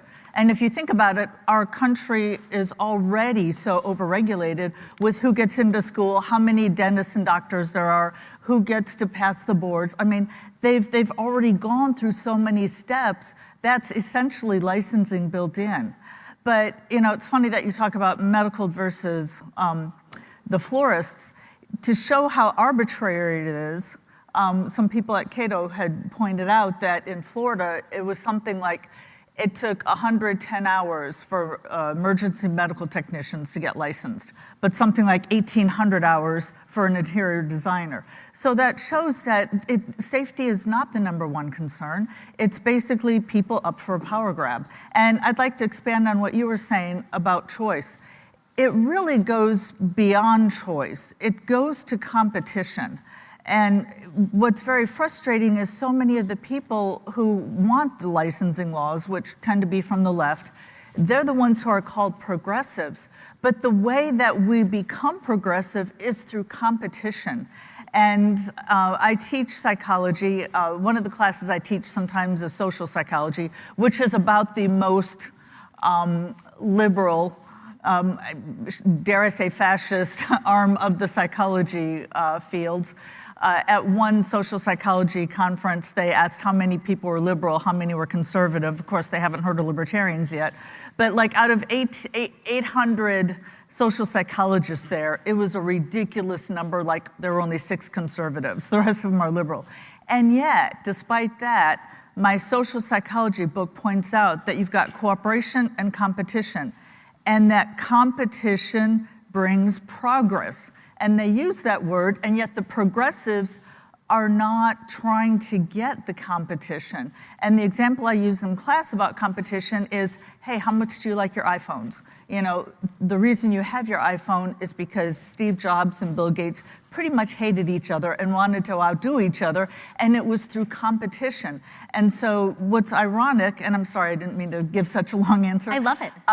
But what's ironic is that having licensing is supposed to protect people, but instead of protecting people, it's keeping us from this healthy competition that's getting us better services, getting us better products. It's often been said that the reason computers could accelerate, progress so fast in technology is that government couldn't keep up with technology to kind of legislate it to slow down like it does with the other fields. So thanks to the government thinking they're helping us, they're actually making things worse. So one thing I'll say, I love spite. I think spite is a great motivator. So when you have 2 industry leaders who hate each other, that's great. We need more of that. Apparently that's why Shrek got created. There was some spite and stuff like that. So Shrek is another great product of spite. So I wanted to throw that in there. But actually, one thing that you're talking about that I really like too is the barrier to entry side, the upfront regulation rather than the after regulation. So I've looked at a couple of studies in, I think, New Jersey, California, and some other jurisdictions. And on average, I think it's like 33% of salon foot tubs where you get your pedicures have bacteria that's banned by the government. The government says you're not supposed to have this because it can cause infections. So you have to get all this experience and all this training to become a cosmetologist and to get to work. But once you're there, you can kind of do whatever you want. And I've seen this in other fields too, where there's not a lot of enforcement, there's just that upfront regulation. So I'm curious, the Institute for Justice has this upside down triangle of regulation showing the least restrictive means, which is like nothing, of course, and just competition. Then you have mandatory registration, you can have health inspections. do you all think, or I'd like to know from each of you, if you think that there's better barriers in some cases, like if you would prefer more active health inspections in certain cases instead of licensing, or just less upfront barriers and more other kinds of regulation, if that's something that, not in every case, I don't think we need to worry about florists too much, but in other cases, if that's something worth looking into. Yeah, I mean, I think it's a great alternative in a lot of cases. And I think why we don't see it so much is that the government is fundamentally kind of lazy and inefficient, and it's much easier to pat yourself on the back and say, you know, we've guaranteed consumer safety by having all of these upfront licensing requirements that are often sold, although that's not actually why they're there, but are often sold as being necessary to protect safety. You know, we have these upfront regulations and then we can step back because it's much harder to actually do the health inspections, to hire someone, to go out, to make sure that, you know, there's actual, people's safety is actually being protected. And so I think shifting to a, you know, perhaps slightly harder to maintain, but, you know, less invasive form of regulation, things like health inspections, would actually do what in any kind of licensing, the only real justification for it most of the time, which is actually protecting people's health and keeping them from getting ripped off. So I'm not an advocate for more inspections of the restaurants and salons and things like that. I'm pro more inspections and licensing of our politicians, right? Let's turn this around. Instead of, you know, watching us, why don't these politicians have to apply for a license, right? To substantiate that, they know the history of this country. They know what the Constitution is about. They know what the Bill of Rights is about, right? To be able to monitor them. And with that license comes some recertification, some expiration period to say, you can be a politician, you've been certified with this license for 4 years, and then it expires.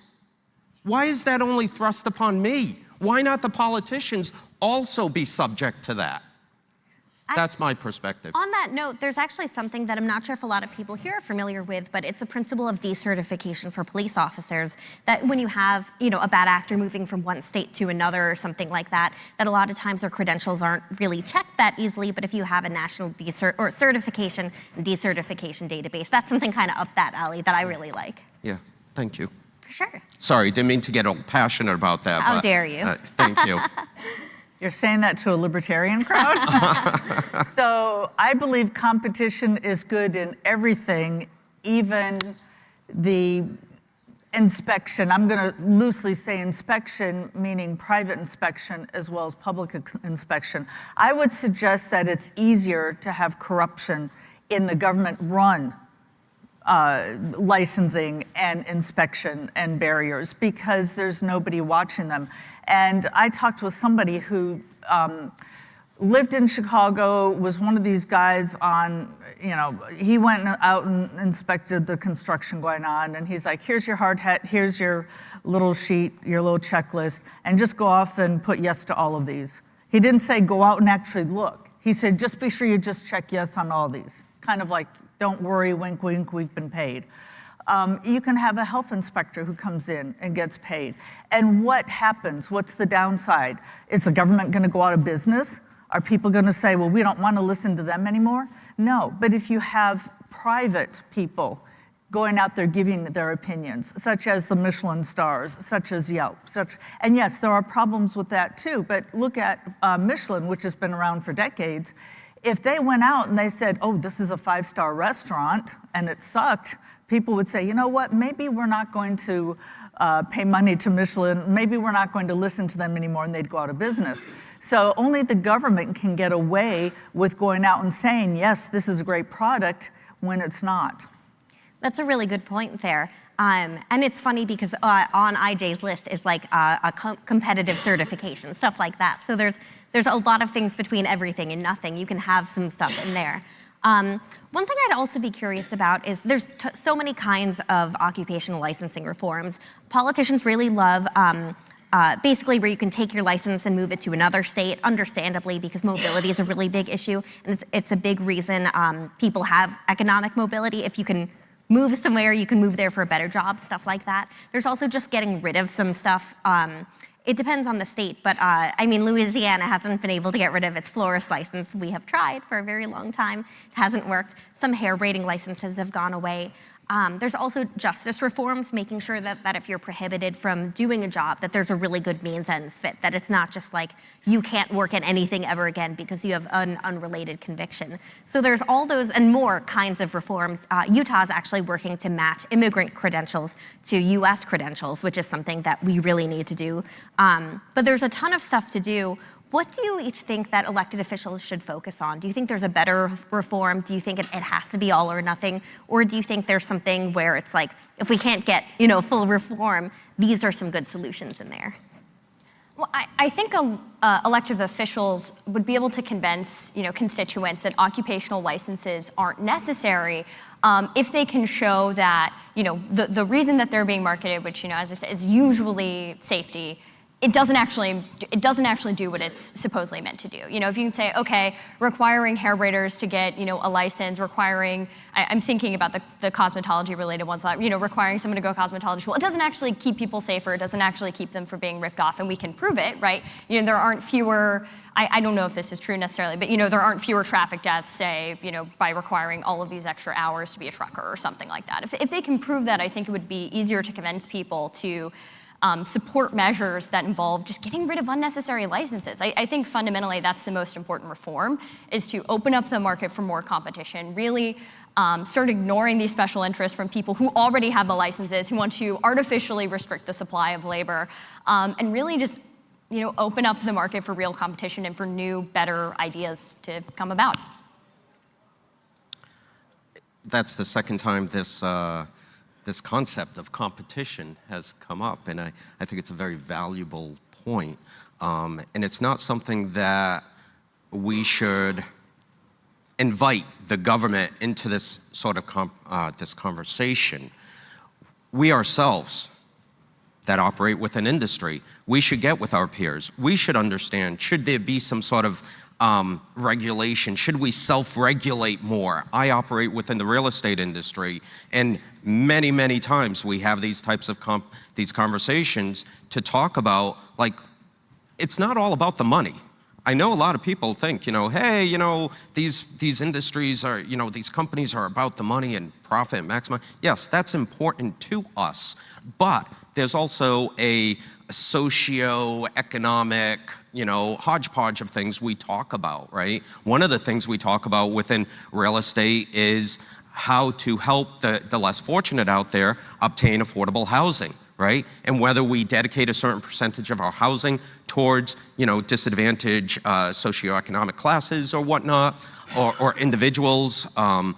So we self-regulate, right? That makes us better. That makes us stronger. That's our give back to our community. We don't need the government coming in and telling us 20% of your properties should be rented to the less fortunate or those in poverty. We don't need them to do that. We do that. We self-regulate ourselves, and there needs to be more of a cry for companies and industries to do that self-regulation. Let's not rely on the politicians to mandate that. We need to encourage that amongst ourselves rather than having the politicians dictate, because they know nothing about our industry. They know nothing about, I've seen people, present to Congress about crypto and Bitcoin. I'm looking at the audience, I'm looking at this, Congress, and I'm like, these folks are, not for nothing, they're like 60, 70, 80 years old. Their experience, and not to say because you're of a certain age, you don't know about crypto, but their vernacular, their ability to regulate that industry is very far impaired from the industry itself regulating itself. So I think we just need to have more of a cry for industry to do a better job with its own regulation. So being a libertarian, of course, my first response, the response through every bone in my body, is get rid of all government licensing. However, I realize that not only is that practically very difficult to do, but a lot of people, they would be uncomfortable with it. It might be hard to convince people that, no, we don't need to license your dentist, even though research shows it does no good. So for incremental steps, and again, it really hurts me to try to make government work better because government doesn't work, but okay, incremental steps, since you're asking me. I think one good thing to do would be to have licensing in one state be good for licensing in another state. So is anybody here from Hawaii? Oh, okay. Do you have and you know, it's hard to, oh, hey. Yes, I talked to you Friday. Or yesterday. So do you really have a cat problem? I read an article about a stray cat problem in Hawaii. Stray cats? Nope. Okay. Well, then I guess my point won't work. But I read that there are Yes, that's what I'm talking about. Yes, wild cats. I read from, it seemed like a reputable source but you know, I like to independently verify, but I read from a reputable source that a lot of the wild cats, as you call them, are eating some of the endangered species. And so they need to control the cats. And at the very least, you know, of course, nobody likes the idea of euthanasia, but at least spay and neuter them. But the problem is you can't bring in vets from other states who would gladly come and help the problem. It's like, you know, sure, I'll spend a week in Hawaii and go ahead and spay and neuter some of your cats. Instead, they're required, you know, to work under a Hawaiian vet and then work there for so many months and get licensed. It's like, seriously, you're not going to trust a vet from South Carolina to be able to spay and neuter a cat in another state? So at the very least, try to set up something to where, yes, it could be transferable. Now, again, I hate to take away states' rights, I do, but I would ask the lawmakers to look at this common sense and say, hey, we've got strict requirements, again, just like going to dental school and medical school, very strict requirements for going to vet school. In fact, vet school is about as hard to get into as medical school, so it's very stringent just to get not licensed, but just to graduate.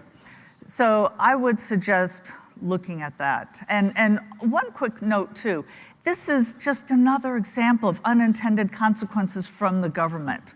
That the government, they try to fix a problem, and then there's 6 other problems that arise because of that. And again, we've got the people on the left who are worried about the environment. Okay, well, how about easing up on your licensing laws so maybe we can help with a problem in Hawaii of some of the almost extinct species. And that's a great example within the vet industry. Let that vet industry regulate themselves if they feel they need to be, right? To be able to offer products and services to another state where they all have the same values and belief system, right? Well, they all care about animals. They don't want to, you know, just euthanize for the sake of euthanize, right? They all have that same belief system. Much like us in the real estate industry, we have a certain belief system. We're here to provide a product and a service to the population. We want to help people of all levels. I would add to that multiple within the industry. Let's have competing groups within the industry. A competition is, yes, we need that. You know, the cat issue is actually really interesting and representative of a lot of what we saw during COVID, where you needed really specialized professionals just to be able to move and go and fix stuff quickly, like whether it's hurricanes and disasters like that, or it was COVID and doctors and nurses. It's not unusual that there's just a strange emergency or just some kind of emergency where you really need a certain kind of professional, and they couldn't work across state lines. And it's funny, the cat and vet issue, it's a unique one, but that's exactly that kind of thing that I've talked about before with emergencies. And COVID was a really big era for that. Governor Ducey was the first to implement universal license recognition, and then a bunch of states, now we're up to more than 20, have followed. The laws aren't perfect, they're getting there, they're getting better over time, and more states are doing it. But I think COVID was a really unique era for it. I know we only have a couple of minutes left, but I'd just be curious if you all saw anything during COVID and licensing that kind of taught lessons that we should consider moving forward. Stuff like, oh man, sometimes you need professionals in a new state, and they just have to be able to go and like work there. So my answer isn't so much during COVID, it's in sort of the aftermath of COVID that we're still dealing with education, right? So many public school systems are having really bad teacher shortages. And one of the main reasons why is sort of the after effects of COVID, both student behavioral problems, student learning, school shutdowns, and there are just not very many people, there are not enough teachers available. And so a lot of states, some states have loosened teacher licensing requirements and allowed people to get sort of a provisional license, or I think some states have let military members teach. And to the best of my knowledge, those teachers have done a pretty good job, right? Kids are not any more than they already are because of COVID or the aftermath of COVID. They're learning about as much as they would otherwise. And as it turns out, you probably don't need so many intensive years of education to be an educator. You don't need this really intensive licensing scheme to be a perfectly adequate public school teacher. And so, what I'm hopeful of is that more states are going to say, okay, if we want to solve our public school teacher shortage, we should just let more people who want to teach. One of the things alongside that is the realization that we should rely more on ourselves and our communities, right? Homeschooling is a great example, because there's been, I've discovered so many families that have moved to homeschooling as a result of the pandemic, and the realization, and this is the beautiful thing, the realization that they can do it just as good, if not better than the institution, which is refreshing. To be able to have that self-realization that I can do this. I've had conversations with other folks who started growing their own vegetables during the pandemic. And the freedom that comes with that, the self-realization that I can do this, I don't need to rely on the grocery store, I don't need to rely on others for this, was liberating for them. And the same thing with during the pandemic. I know both within my family and other families where they weren't able to go to the doctor. So they had to look up their own symptoms, talk to their community and say, how should I address this issue? What should I take for, whether it's homeopathic therapy or some other type of prescription drug? How should I treat this? And it was liberating for the individuals in the communities to realize, wait a minute, I can do this on my own. And so that I think was a beautiful thing that came out of COVID. Well, with 21 seconds left, let me just add, and looking at it from the other side, emergency, the individual emergency. Maybe your spouse died. Maybe something happened that now you've got a catastrophe where you need to earn some money quick. And the government is keeping you from going out and earning money right away, that the individual may need it.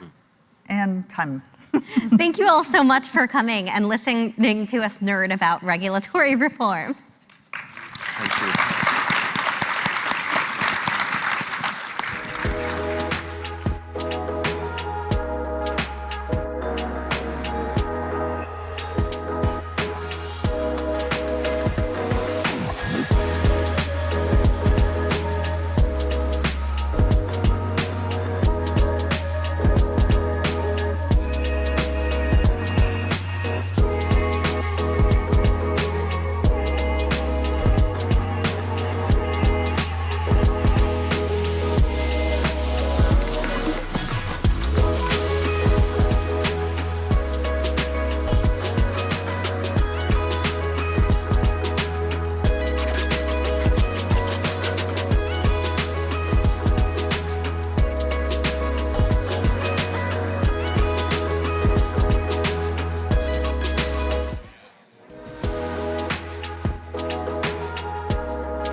All right.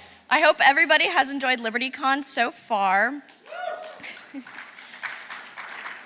I'm thrilled to introduce our final speaker of the conference. Justin Amash served in the U.S. House of Representatives from January 2011 to January 2021. After joining the Libertarian Party in early 2020, he became the highest-ranking Libertarian Party office holder in the country. As an elected official, Representative Amash was a leading advocate of government restraint and a champion of civil liberties. During his time in office, Representative Amash came to be particularly concerned by the harms of power centralization in Congress and increasing partisanship. And since leaving office, he's been exploring ways to combat these trends. His current focus is on growing and strengthening the Libertarian Party and expanding liberty through activism. You can hear him regularly on the Justin Amash podcast, where he hosts long-form conversations with people from all walks of life. But today, you will hear Justin Amash as he wraps up LibertyCon with his thoughts on why Congress is broken, moderated by editor-at-large at Reason Magazine, Nick Gillespie.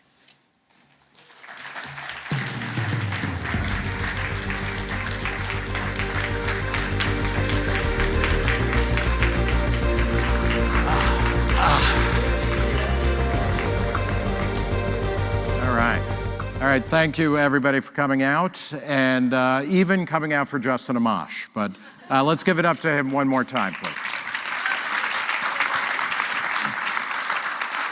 So the topic of this talk, and we're going to veer away from that, but let's start with, why is Congress broken? And how do we fix that? And let's give you a couple minutes on that. All right, well, we could take up the whole 30 minutes talking about that if we wanted to.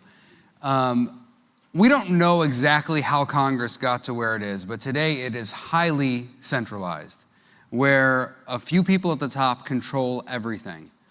And that has a lot of negative consequences for our country. Among them is that the president has an unbelievable amount of power, because the president now only has to negotiate with really a few people. You have to negotiate with the Speaker of the House, you have to negotiate with the Senate Majority Leader, and maybe some of the minority leaders. But it's really a small subset of people that you have to negotiate with. And when that happens, it gives the president so much leverage. So when we talk about things like going to war without authorization, well, as long as the Speaker of the House isn't going to hold the president accountable and the Senate Majority Leader is not going to, the president's just going to do what he wants to do. And when it comes to spending, as long as the president only has to negotiate with a couple people, the president's going to do whatever the president wants to do. So it's super easy in the system for the president to essentially bully Congress and dictate the outcomes.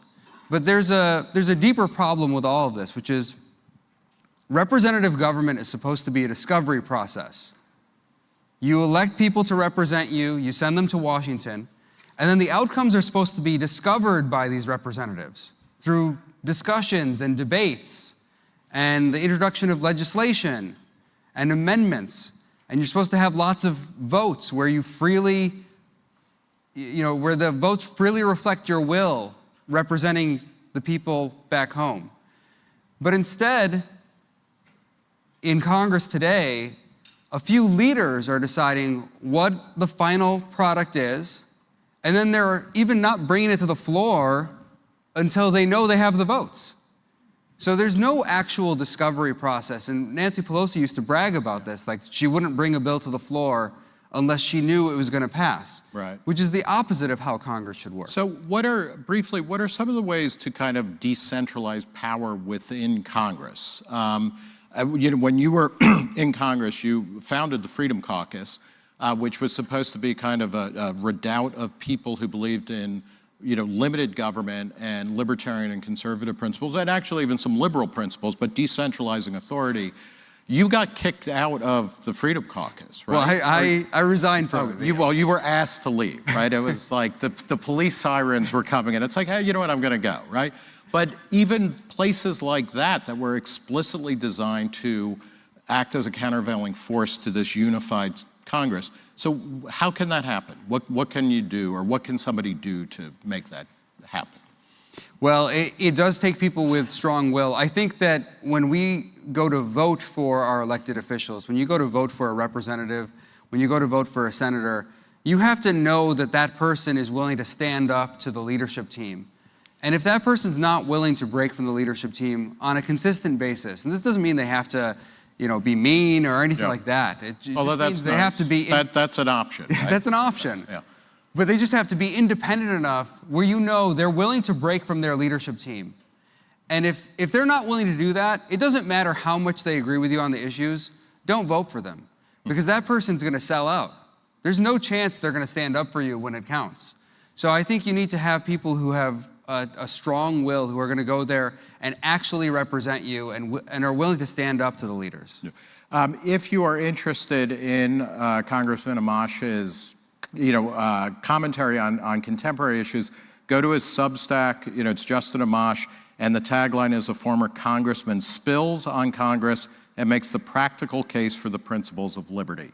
So it's on Substack. It's a great read, and particularly on issues you mentioned, kind of war and things like that, and the War Powers Resolution. It's great stuff. But can you tell us quickly, how did you discover libertarian ideas? And then, you got elected in 2010, which was a wave election. It was the part of the Tea Party reaction to 8 years of Bush and more problems during the financial crisis and the reaction of government to that. Where did you first encounter the ideas of liberty, and how did that motivate you to get into Congress? Well, the ideas of liberty are something that have been with me since I was a child. It's hard to pinpoint exactly where they came from. I think they came from my parents' immigrant experience, coming to the United States. My dad came here as a refugee, and a refugee from? From Palestine. Yeah. So he was born in Palestine in 1940, and when the state of Israel was created in 48, he became a refugee. So my mom is a Syrian immigrant. So when my parents came here, they weren't wealthy. My dad was a very poor refugee. I mean, he was so poor that the Palestinians made fun of him. So that's really poor. And when he came here, he didn't have much, but he felt he had opportunity.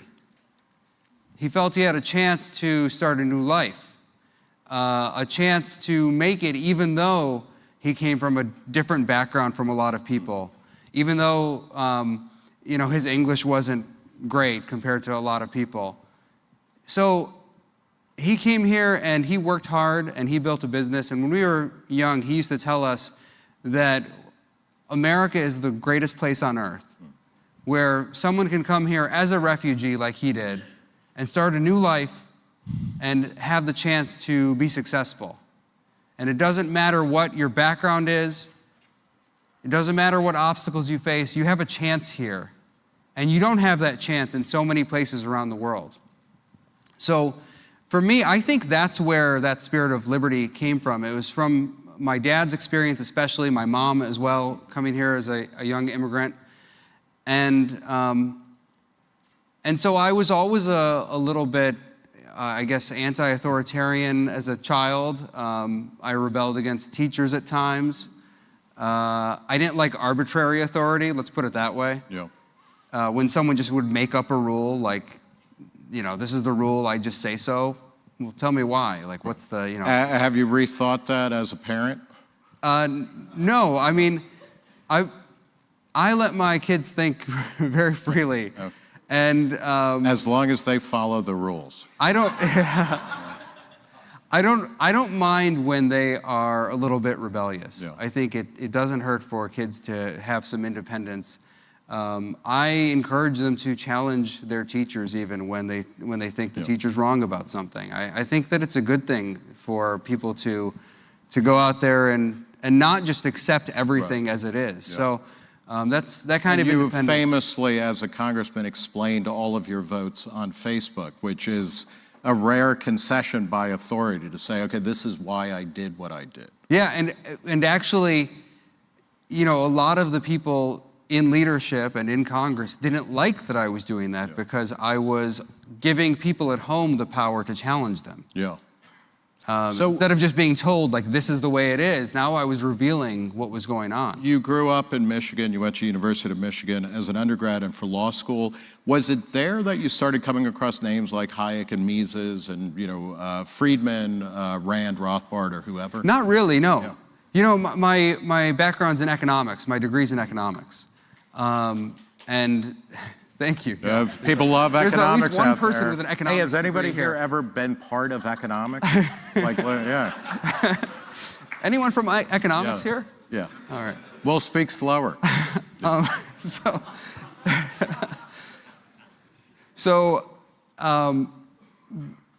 And I did well in economics at Michigan, but we sure didn't study Austrian economics. Right. We didn't study Hayek. Yeah. I think he might have been mentioned in one class. Very briefly, he was mentioned. There was one day where he was mentioned. But I'd say that what happened is, as I went through my economics degree, and then I got a law degree at Michigan as well, I started to realize that I had a lot of differences from other people who were otherwise aligned with me. I was a Republican. I aligned with them on a lot of things, but there were a number of issues where we didn't align. Some of the foreign policy issues, but certainly a lot of civil liberties issues. And I started to wonder, what am I? Yeah. What's going on here? I just thought of myself as a Republican, and I would read the platform and, hear what they're saying. They believe in limited government and economic freedom and individual liberty. But when push came to shove on a lot of issues, they didn't believe those things. They'd say they believe those things, but they didn't. So, and I've told this story before, I just typed some of my views into a Google search. And up popped Hayek's Wikipedia page. So, and literally it was the top thing on Google. So I clicked on that, started reading about him, and I was already in my mid-20s at this time. I was, and I was like, yes, this is what I believe. And do you think that full view of individual liberty, not just in the economic sphere, but in everything else, that's informed by your parents' experience and also they're running a business. But it is interesting because you would have been coming of age during a time when the Republicans were ascendant, but they were kind of the war party, and we were told after 9/11 that you should not speak freely. That was kind of a problem, right? Yeah, sure. And throughout my life, I've believed freedom of speech, freedom of thought, freedom of expression, these are critical values.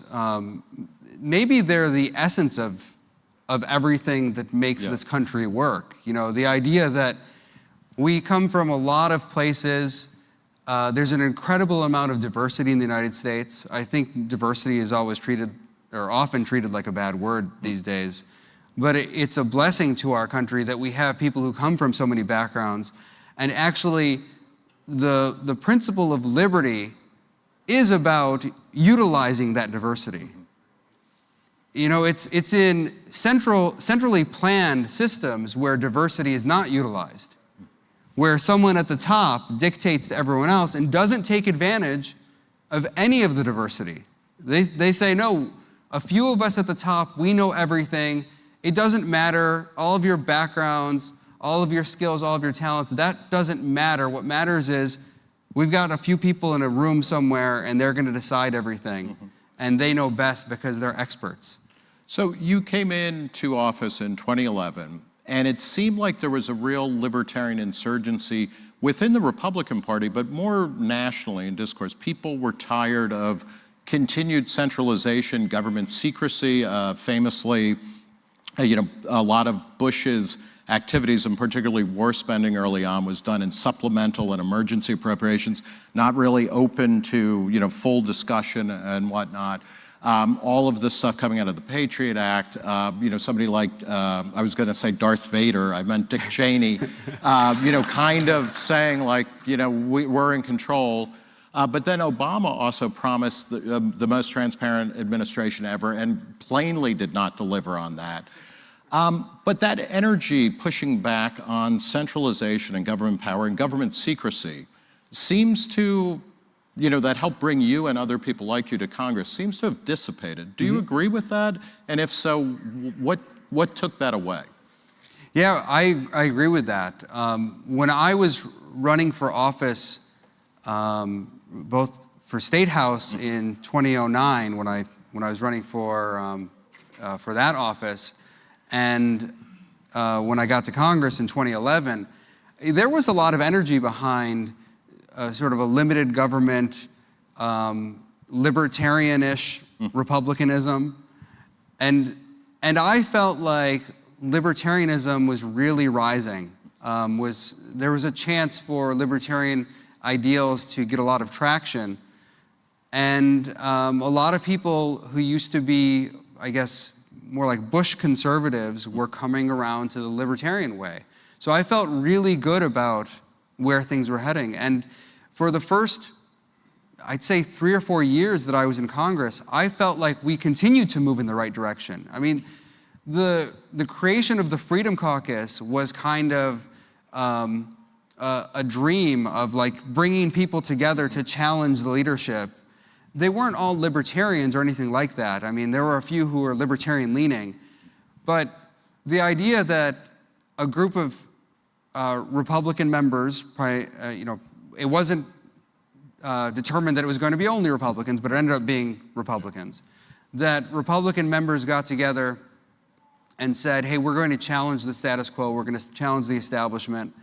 That was a kind of a dream that it had come together. And then when Donald Trump came on the scene, I think a lot of that just fell apart because he's such a strong personality and character and had so much of a hold over a lot of the public, especially on the Republican side, that it was very hard for my colleagues to be willing to challenge him. What do you think the essence, there's been a lot of discussion this weekend about the threat of things like national conservatism or Trumpist populism on the right, woke progressivism on the left. Maybe we'll get to that in a second. But what's the essential appeal of Trump?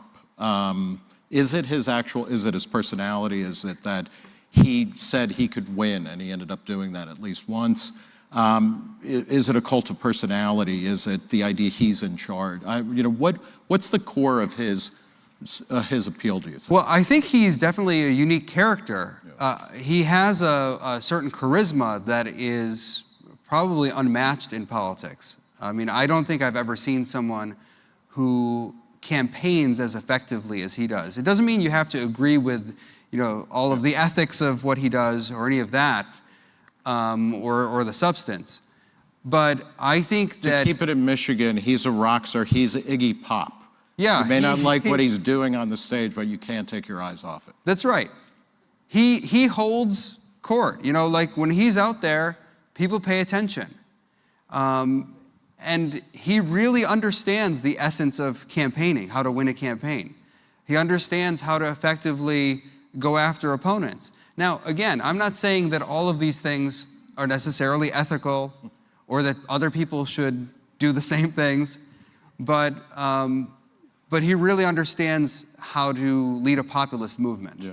And how important do you think in his appeal is a politics of resentment that, somehow he is going to get back what was taken from you unfairly? Well, I mean, the whole Make America Great Again. Yeah. There's a whole idea there of someone is destroying your life and I'm going to get it back for you.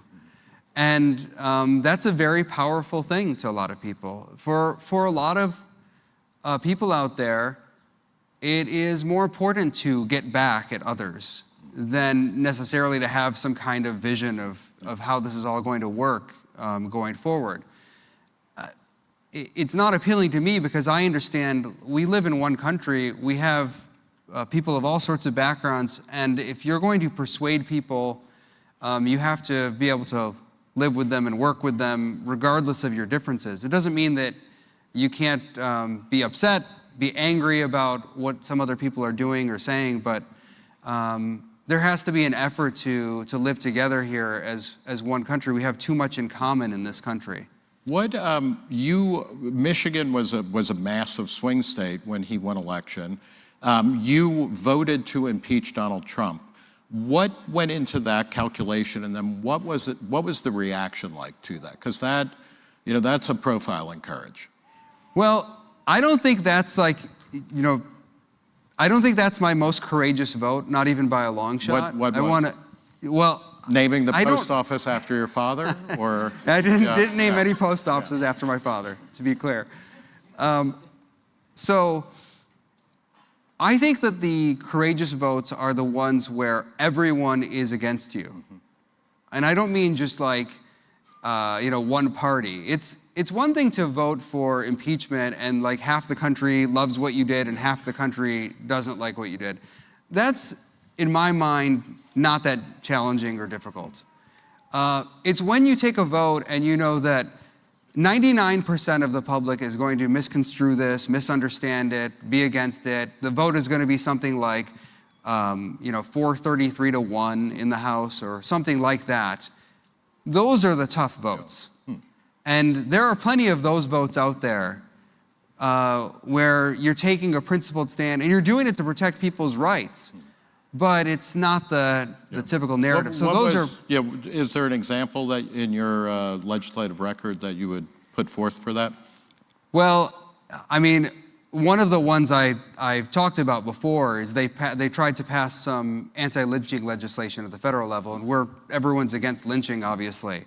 But the legislation itself was bad and would actually harm a lot of people, including harming a lot of Black Americans. So like there was this idea that this legislation was good was just, parroted by a lot of people in the media. They didn't read the legislation. And in fact, I complained about it, and it mysteriously did not pass both houses that Congress after I pointed out all the problems with it. It did pass the House of Representatives, did not pass both houses and get signed by the president. And mysteriously, the next Congress, they reintroduced it and rewrote it in a way that took into consideration all of my complaints. And they tried to pass it off like they were just reintroducing the same legislation. And I pointed out, hey, they actually saw that there was a problem here and then tried to pretend like, oh, we're just passing it again. Those kind of votes are tough because when you take the vote, everyone thinks you're wrong. Right. Everyone. And you have to go home and you have to explain it. And those are the ones that are tricky. Back to the impeachment point. Look, I'd impeach every president. Let's be clear. Now, I'm not the kind of person who's going to introduce impeachment legislation, over every thing that a president does wrong. When you introduce legislation to impeach a president, you have to have some backing for it. It can't just be, one person saying, let's impeach. For example, I would definitely impeach President Biden over these unconstitutional wars. 100%. But the idea of introducing impeachment legislation suggests there's other people who will join you. Otherwise, it's just an exercise in futility. Right. You introduce it, it doesn't go anywhere, it just sits there.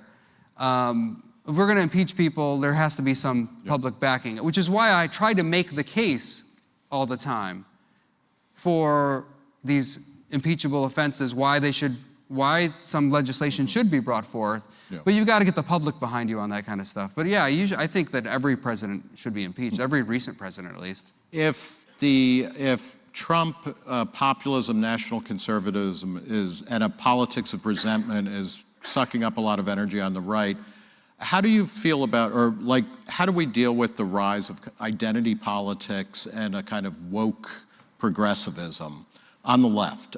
Where is that coming from, and what is the best way to combat that? I think a lot of it is just repackaged socialist ideas, collectivist ideas.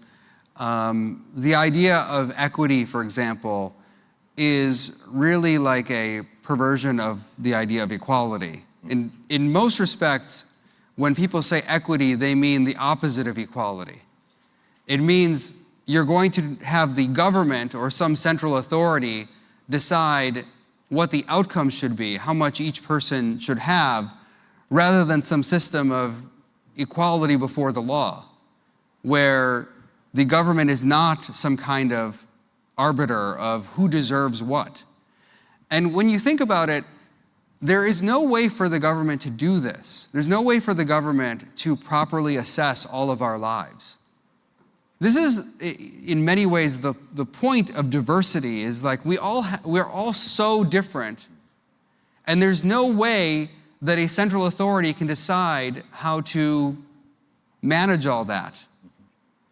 So for many of the people on the woke left who say they care about diversity, they don't care about diversity if they're talking about equity.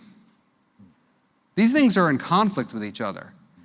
The idea that you're going to decide that someone is more deserving than another based on some superficial characteristics.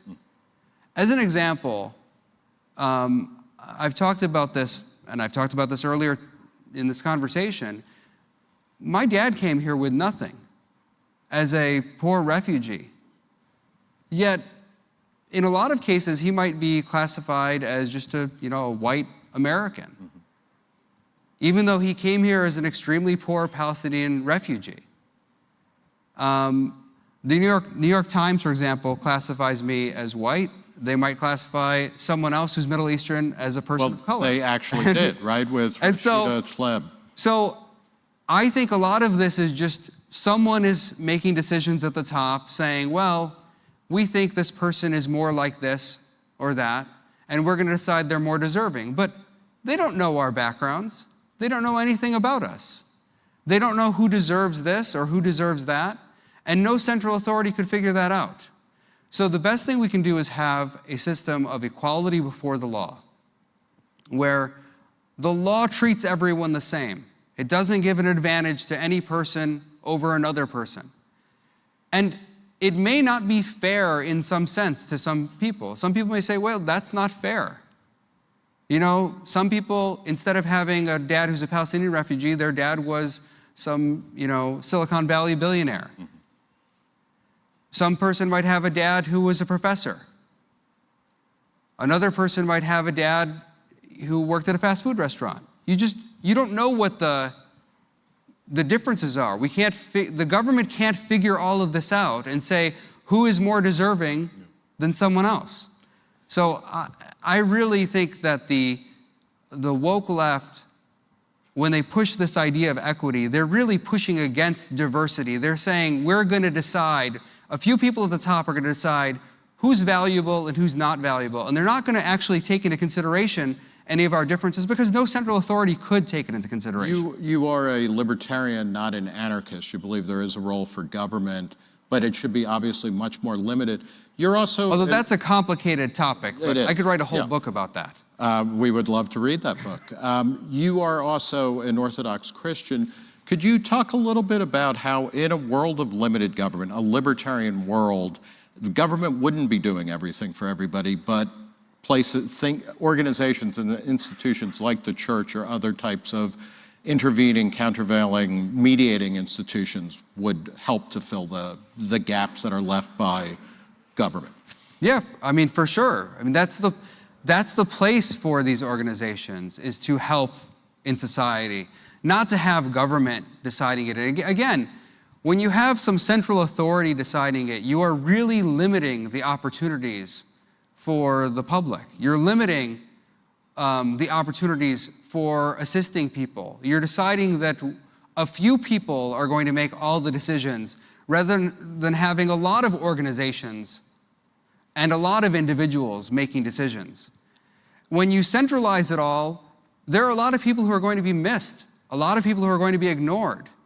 When you let the marketplace work this out, when you let private organizations work this out, there's a lot more opportunity for people who need help to get help.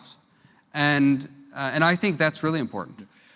We're running out of time, but I want to ask, to go back to this question of there was a libertarian wave. I like to call it a libertarian moment, which I think we're still living in, but we don't understand. Rhetoric aside. There's been a pause. Yeah, okay. What are the best ways to kind of get libertarian ideas and sensibilities in front of young people to really energize the coming, you're a millennial, and Gen Z, like the world is getting young again. And how do we make sure that these people are hearing and understanding and maybe being persuaded by libertarian ideas? Well, for one thing, we have to meet them where they are. I spend a lot of time, for example, asking my kids which social media kids use these days. Exclusively Yeah. Pornhub, in my experience. They're in a lot of places that the adults aren't. So we might be on Facebook. I mean, my generation, your generation. Other people are on X or Twitter, and there are other people on TikTok. And so, like, you have to meet them where they are. And if they're not on X, and it's still weird calling it X. If they're not on X, and you are, well, they're not hearing your message. So that's an issue. And that's something we all have to work on. You know, I'm probably reaching primarily Gen X and millennial people on X, and I'm probably not reaching Gen Z people as well. So, you know, I think we need to work on getting them in those places. Okay. And also, I think people who have libertarian instincts, people who want to present libertarianism and have an opportunity, go speak to students at schools. I used to do this as a member of Congress. I used that opportunity as much as I could. When schools would invite me, I'd say yes, I'd be happy to come to the school to speak to the students and take all their questions and be open about being a libertarian. Tell them frankly that your philosophy is libertarianism and talk to them about it. I think it's great. A lot of teachers end up surprised. They walk away saying, I've had many teachers walk up to me and say, like, whisper to me, I think I'm a libertarian too. You know, after having the conversation, because they have stereotypes about what it might mean to be a libertarian. And you have the opportunity to change their mind.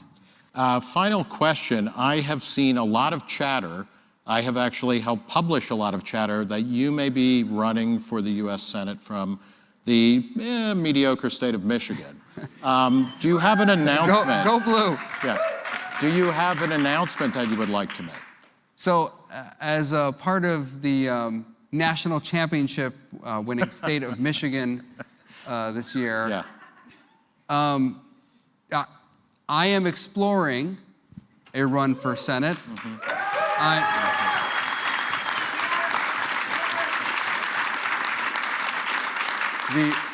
The FEC requires me to state that I am not a candidate for Senate, but I am exploring a run for Senate. And if you're interested in checking it out, go to exploratory.justinamash.com.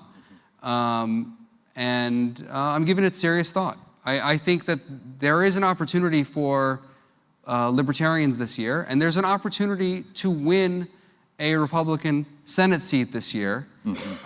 So I'm looking at the Republican primary, and I think this is probably the best shot libertarians have had in a long time in the state of Michigan.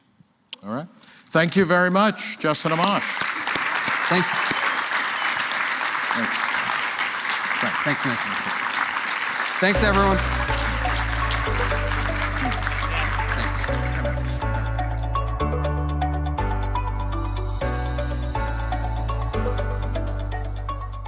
All right, that about does it for us. Let's have another round of applause for all our fantastic speakers this weekend. We hope you had a wonderful time at LibertyCon. There will be an announcement soon about next year's conference, but let's, for now, just continue to have these conversations about how to spread the message of liberty, make the libertarian moment bigger, better than ever before, and everyone get home safe. Thank you all so much.